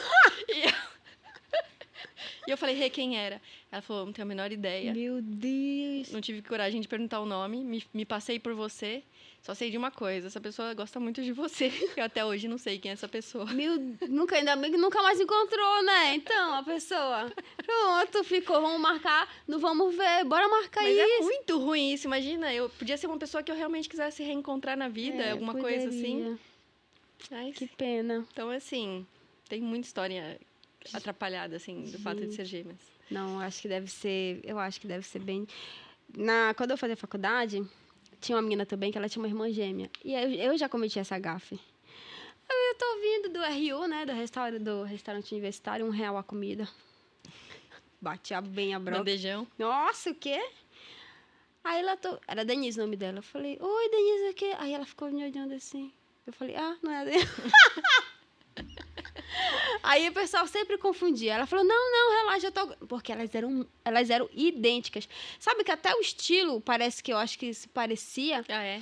Tu olhava, uma olhava a outra, era a mesma coisa, era a mesma pessoa. Eu falei, não é possível, gente. Não é fácil a vida de quem tá do outro lado, não. Não é fácil, Tanto gente que a gente confunde. passava a responder, oi, me chama de Renata, tá tudo bem. Tinha que responder, né? Vai saber. Essa menina chata. Exato. Vai descobrir. Não, gente, isso é real. Vocês nunca trocaram de lugar pra fazer alguma coisa? Não, sabia? Não? E essa é uma pergunta bem clássica. Sério? Essa é a top one da vida das gêmeas. É verdade. Mas não que eu me lembre. Nem na faculdade, ninguém trocava de trabalho. Deixa que eu faço o teu. A única pessoa que a gente enganou de verdade na vida foi a minha filha, a Julinha. Quando a Julinha tinha um mês, sei lá. Faleceu a mãe de um grande amigo nosso e eu quis ir até o velório e tal, não ia levar a Júlia. Aí minha irmã ficou em casa com a Julinha. Então, assim, eu dei mamar e saí rapidinho pra ir lá, dar um abraço no meu amigo e voltar. Daí minha irmã começa a me ligar, Fê, você tá voltando, volta, porque eu não sei mais o que fazer. A Julinha não para de chorar, eu falava, dá chupeta. Não, já dei, ela não é isso, ela tá com fome, mas ela tá chorando de engasgar, não sei o quê. Falei, Rê, tira o peito pra fora e dá pra ela. Eu vou fazer o quê? Ver se ela calma, né? Porque a minha irmã tava desesperada. E aí minha irmã deu o peito pra ela. E aí quando eu cheguei, a minha filha ficava entre se acalmar e chorar e tal, né? Porque chupava e não saía nada. Aí quando eu cheguei, o peito da minha irmã, assim, a pele em volta, assim, tudo roxo. Meu Deus! Enganamos. Então a única pessoa que eu enganei foi a minha filha. Coitada. E ela acreditou, a bichinha. Mais ou menos. Pequenininha, né? E aí, realmente, eu acho que ela, meu Deus, cadê o leite? Cadê... Secou. Gente, que hilário. Nossa. E aí, minha irmã adora essa história, porque ela fala, já dei mamar pra minha sobrinha. Gente, que louco. Mas é legal, viu? Ser gêmeos é uma experiência... Então, acho que tem os seus encantamentos. Tem as confusões, mas... Muito, muito. A gente tem uma conexão muito grande, a gente se fala todos os dias. E uma admiração recíproca, aquele bom. Alguém... Dizem que os gêmeos, eles têm uma ligação diferente, né? Assim. Eu acho que eu só tive ela de irmão, né? Então, eu não tenho outros para comparar. Mas eu acredito que Que tem mesmo, né? Na maioria das vezes deve ser. Porque você tá ali, né? Você divide o útero com a pessoa. Você vive coisa. experiências na mesma fase da vida. Acho que isso é o ponto também, né? Então, não tem como não criar esse vínculo. Não tem. É verdade. Eu acho, né? Não sei. Eu não tenho. Eu tenho duas irmãs. Uma muito mais nova, 15 anos de diferença. E uma 2 anos mais velha que eu. Mas o pessoal sempre confundia. Você achava que a gente era bem próxima de idade, ou gêmeas também. Porque 2 anos de diferença, às vezes, não faz muito, né? E a gente é bem parecida. Dizem que a gente é bem parecida. Eu acho que não muito, mas dizem. Então, você é a coitada da filha do meio. Eu sou a filha do meio. Tu acredita? Eu assumi esse lugar. Por isso que se vira na vida. Isso, é largado, entendeu? O filho do meio, ele sofre. O filho do meio sofre demais. Que é ou o mais velho ou é o caçula. O mais velho é muito cobrado, o mais novo é muito mimado e o do meio esquecido. Não quer saber. Muito obrigada por me dar esse título. Mas isso te fez forte. Nossa, mas é isso. O filho do meio. Fui o caçula por muito tempo, aí perdi o posto. É verdade, foi por muito tempo caçula, né? 15 anos. Então. Teve lá sua... Perdi o posto. Na verdade, assim, eu sou... Faz terapia até hoje? Nunca fiz. Assumi minhas loucuras. As do papai ainda sou caçula, da mamãe que eu não sou mais. Vou comer mais um pedacinho, não? Tá? Só pra ver se tá bom de sal. De açúcar, no caso. Pode comer. Pode comer, não tem problema. Depois a gente passa no crédito ou no débito, como tu quiser, o Pix. Mais fácil. É que passou das 8, não vai dar. Entendi. Tá bom. Ai, gente, eu quero dizer que esse papo tá muito bom. Muito gostoso. Tá vendo? Tu tava com medo. Tava com medo? Tava. Deixa eu ver quanto tempo a gente tem aqui. Olha aí, 3 horas de podcast. Mentira, tô brincando. Sério? Já foi tudo isso? Já. Você tá falando sério? Tô falando sério. Meu Lembra que eu te Deus. falei que a gente vai conversando aqui, quando tu olha pro tempo, o tempo voou, passou? Que loucura. Viu? Falei. Boa. Mas é isso, assim, o podcast é muito disso, abre portas. Espero que te ajude também nesse processo, né? Sem dúvida. Fico muito feliz que eu recebi um presente. Adoro presentes. Não, eu tô muito feliz de estar tendo a oportunidade de conhecer, né? E foi através desse convite, mas tenho certeza que começa aqui só, né? Você já conhece minha vida inteira, eu já conheço a sua. Então, viu? A gente não pode jogar isso fora. Não, jamais, que E espero também adoro que... amigos que cozinham. Eu tenho vários amigos assim. Mas eu espero, né, que ao contar um pouquinho da minha história, que alguém do outro lado também se identifique, esteja passando por algum momento de mudo de carreira, não mudo, acredito, não acredito, assim, e eu... Tirar esse medo, né? Que tirar às esse vezes medo. o pessoal tem, ai, mas eu sou tão velha, mas já passou tanto tempo. E nunca é tarde para recomeçar, né? Não, nunca Você é mudou tarde. com 35, né, de 35. carreira. Então, é isso aí. É.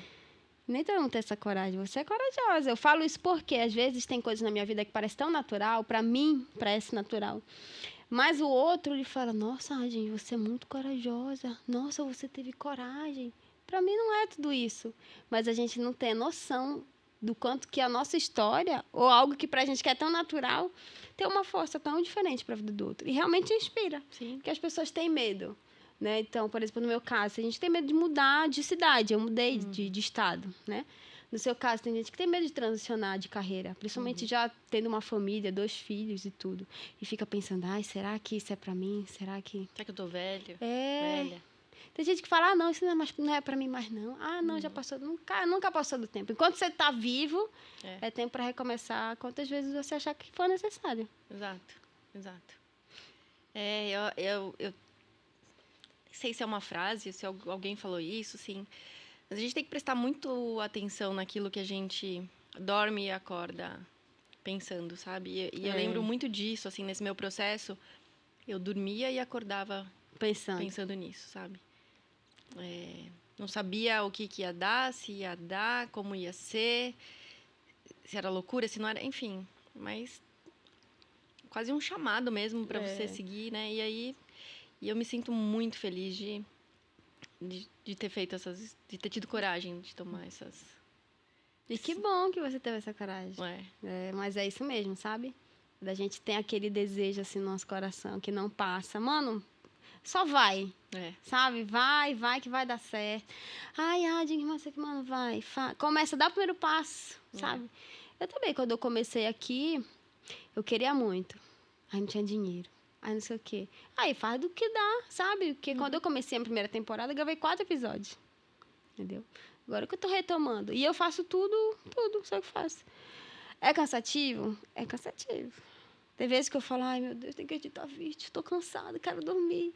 Mas, assim, o que a gente não pode esquecer que todo plantio tem sua colheita, né? Então, hoje a gente, às vezes, está aqui trabalhando, tu é tua equipe, eu sou minha equipe, mas amanhã não vai mais ser assim.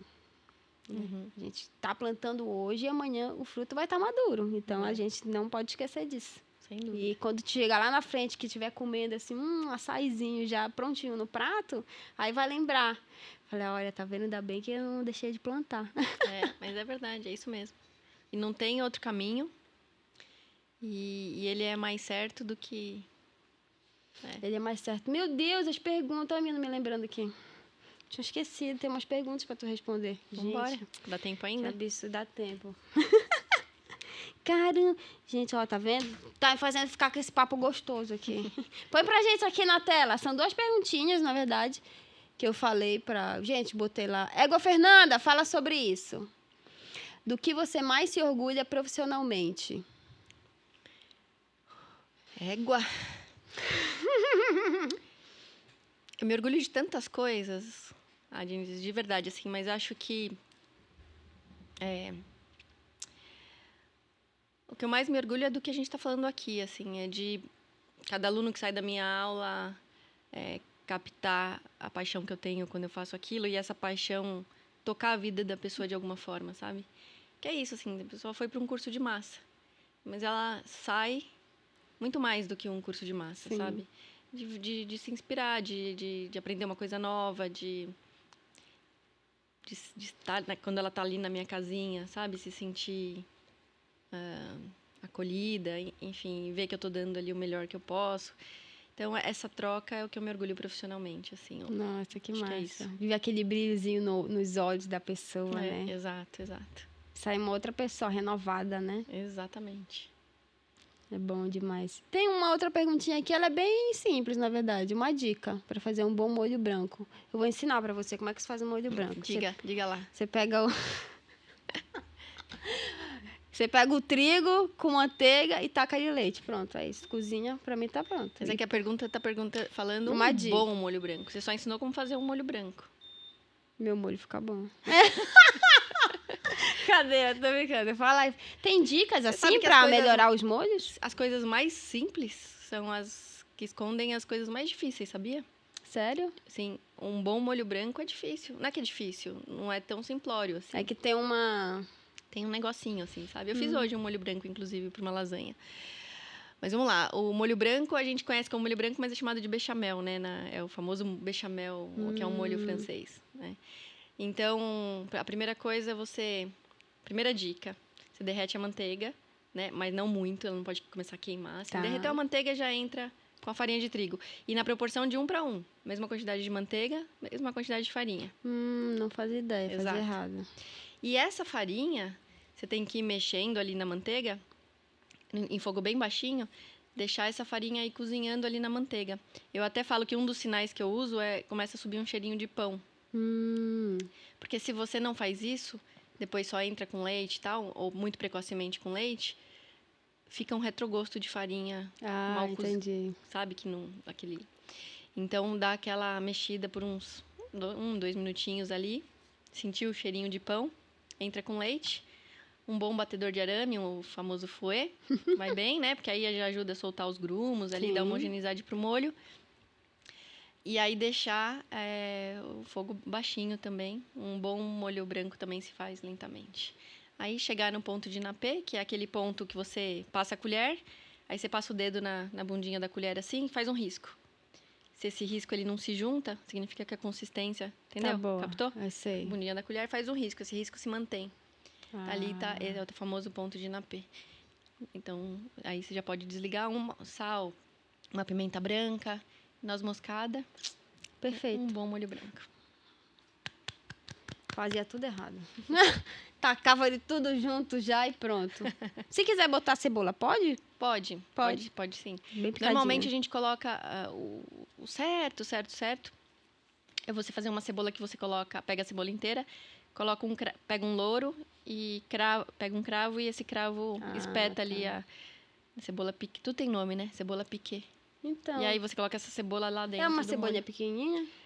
Pode fazer com uma cebola média, pequena, mas não, ou até com essa pequenininha. Aí depende da intensidade que você quer dar da cebola e desses aromas no seu molho. Mas aí é um plus, boa ideia. E é engraçado, porque o molho faz toda a diferença numa comida. Eu acho. Não, até pra fazer bife, eu tenho que ter molho pra mim. Molho, eu acho que é o que separa os amadores dos profissionais, assim. Olha! É verdade. Sério? Eu acho. O saber fazer. Você nunca foi num restaurante que você falou, meu Deus, que molho é esse? Você nem sabe como foi feito aquele molho. Verdade. E você não... Molho branco, ok, a gente replica em casa facilmente, né? Mas tem uns molhos que não dá. Realmente. Aí que tá a bruxaria. Meu Deus. Mas aquela bruxaria do bem, né? Saudável. Entendi. Assim, de misturar as coisas e sair um negócio. Exatamente, eu também concordo. Não, mas é bom. E comer é bom, né? Então, comer comida boa. Melhor do que quando tu vai com aquela vontade de comer, tu paga a comida é ruim. A vontade de pedir o dinheiro de volta, égua. Não tem nada pior, não. Verdade. Não tem nada, né? E pra gente já ir fechando aqui nosso episódio. Cadê a plateia? Do meu marido é mentira que ele quer ir jantar. Eu tô vendo que tá com uma cara de fome. Mas, assim, a gente falou várias frases aqui, mas tem alguma palavra que tu acha que te define? Ou uma frase que te define? Uma frase que eu ouvia da minha mãe sempre, assim, desde pequena, era... você só inventa moda. Ou você começa 1000 coisas, não termina nenhuma, né? E durante muito tempo eu achei que isso era um defeito meu. Uhum. E hoje eu tenho um baita orgulho disso. Não exatamente de não terminar as coisas. Hoje, felizmente, a maturidade me faz terminar algumas coisas, Porque também ficar perdendo tempo com aquilo que não, né? Que não faz sentido pra gente, igual você parou a faculdade de educação física. Mas eu acho que isso diz muito mais sobre esse meu anseio de estar sempre buscando coisas novas, me desafiando. O que me leva para o lado da coragem também. Mas está muito mais nesse lugar. Sabe? Semana passada eu comecei a fazer curso de cerâmica. E eu tenho certeza que em pouco tempo eu vou estar fazendo coisas lindas. Porque ou vou parar no meio, não sei, né? Pode ser. Mas o que eu aprendi até o momento de parar no meio, né? Não sei se... Nem tudo tem até o final, né? Sim, verdade. Já vai me dar uma coisa nova na vida. Então, acho que eu sou essa pessoa que tá sempre inventando moda, sabe? Tá sempre, né? Que bom. Ó, até uma dica aqui, já que tu vai em Belém, tu vai em Coraci, que tem a cerâmica Marajoara. Isso é real, muito bom. Nossa, dica de ouro, hein? Viu? Depois eu vou te mandar tudo pelo WhatsApp aqui. Cobrarei. Cobrarei e irei provar. Pode ir, tu vai gostar. Vou fazer um tour pra ti. A minha irmã é turismóloga, vou falar pra ela pra montar um roteiro pra ti. Perfeito. Manda o contato dela. E, assim, como eu te falei também, só pra gente ir finalizando aqui, nosso episódio, que tá muito legal. Gente, de verdade, tô gostando muito de conversar com ela. É legal, né? Ela cozinha, aí. Gente, assim, na vida, você tem que ser esperto. Faça amizade com pessoas que cozinham. Eu sempre tenho um amigo que é o cozinheiro, né? Tem um amigo também lá da Cidade Nova, que ele que cozinha. Todo mundo, quem vai fazer? O Rodrigo. Eu sou convidada para todas as coisas. Ó, eu toco violão e cozinho. Eu vou para todas as viagens Sou chamada para todas as viagens, porque, né? É verdade, tá certo. Mas não canto, né? Se eu cantasse. Se cantasse, tá. Se eu cantasse. Aí fechou completo. Aí eu vou trazer aqui pra ti, que eu te falei, né? No início aqui, não sei se a gente já tava aqui ou não, mas a gente tem um quadrozinho de uma árvore pra você deixar a sua marca nesse podcast. Não falou, não. Isso é novidade pra mim. Uau! É a árvore do nosso podcast. Tá. Só quero deixar... É que eu sempre falo, porque assim, fui eu que desenhei a árvore. Não foi, não? Fui eu que desenhei. Ai, linda, linda. Aí você pode escolher algum lugar que você queira colocar. Vou pegar aqui. Rapidinho. Tinta guache. Eu falo tinta guache. A pessoa fala guache. É tinta guache. E aí você escolhe tem algumas cores. Eu acho que o branco não dá, né? Mas tem... Ia ficar meio off-white aqui, né? E tem o... Vou esconder nosso... Pode colocar. Pode colocar, fica à vontade. Aí escolhe uma cor. Qual cor que tu queres? Vou no azul. O azul. Ninguém escolheu o azul ainda, verdade. Qual o dedo que tu quer pintar? Dedão, dedo indicador, do meio, dedinho, né? Pode ser indicador.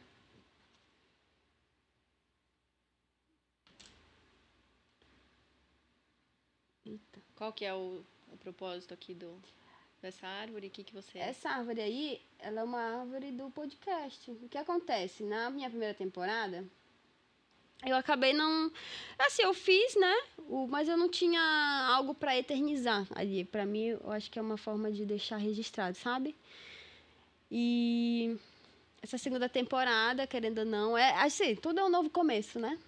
E aí eu falei, eu quero deixar uma coisa de registrado que eu quero. E muito tudo bom. Sempre vai ficar onde eu estiver gravando. Então, quando eu for gravar ano que vem, a terceira, ali, né? Então tá aqui. Quem tá aqui fez parte. E eu nem sabia, mas o pessoal diz que usa muito em chá de bebê hoje, né? A pessoa chega, põe a digital, não sei o que, não sei o que. Sabia também. Não. Aí eu tive a ideia, nem precisei olhar na internet. E aqui é a nossa árvore do podcast, nossa árvore pra eternizar cada pessoa que passou aqui. Você está agora ligada a esse podcast. Um pacto de sangue? Isso, exatamente, é um pacto de sangue. Tá bom? E aí, aqui, quem vier aqui também vai deixar a sua marca. Lindo. Pra fazer parte. Você desenha muito bem. Viu? Parabéns. Eu faço, é R$300 um quadro desse. E antes da gente finalizar aqui, Fernanda, deixa novamente aí pro pessoal como é que eles podem estar te encontrando, se quiser contratar os teus serviços. Basicamente, para me encontrar, Instagram, Pastaia, exatamente do jeito que se fala, Pastaia Feposse. Feposse. Isso. Aí lá tem informações de curso, meu telefone, e-mail, enfim, tá fácil de me achar por lá. Maravilha, é isso, gente. Então, quero aproveitar e reforçar aqui para vocês também, que vocês podem estar encontrando a gente pelas redes sociais, né? O Instagram, o YouTube, que vai ter o episódio completo, o TikTok e o Quai, tá em todos eles. Você vai encontrar a gente pelo @EguaTopPodcast. Então, você já vai lá, curte esse vídeo, compartilha, comenta bastante, assiste todos os outros que já tem lá e fica ligado aqui com a gente nos próximos episódios. Muito obrigada. E é isso, um beijo e até a próxima. Tchau. Obrigada, gente. Adorei. Obrigada, Adi. Obrigada. Muito bom. Viu?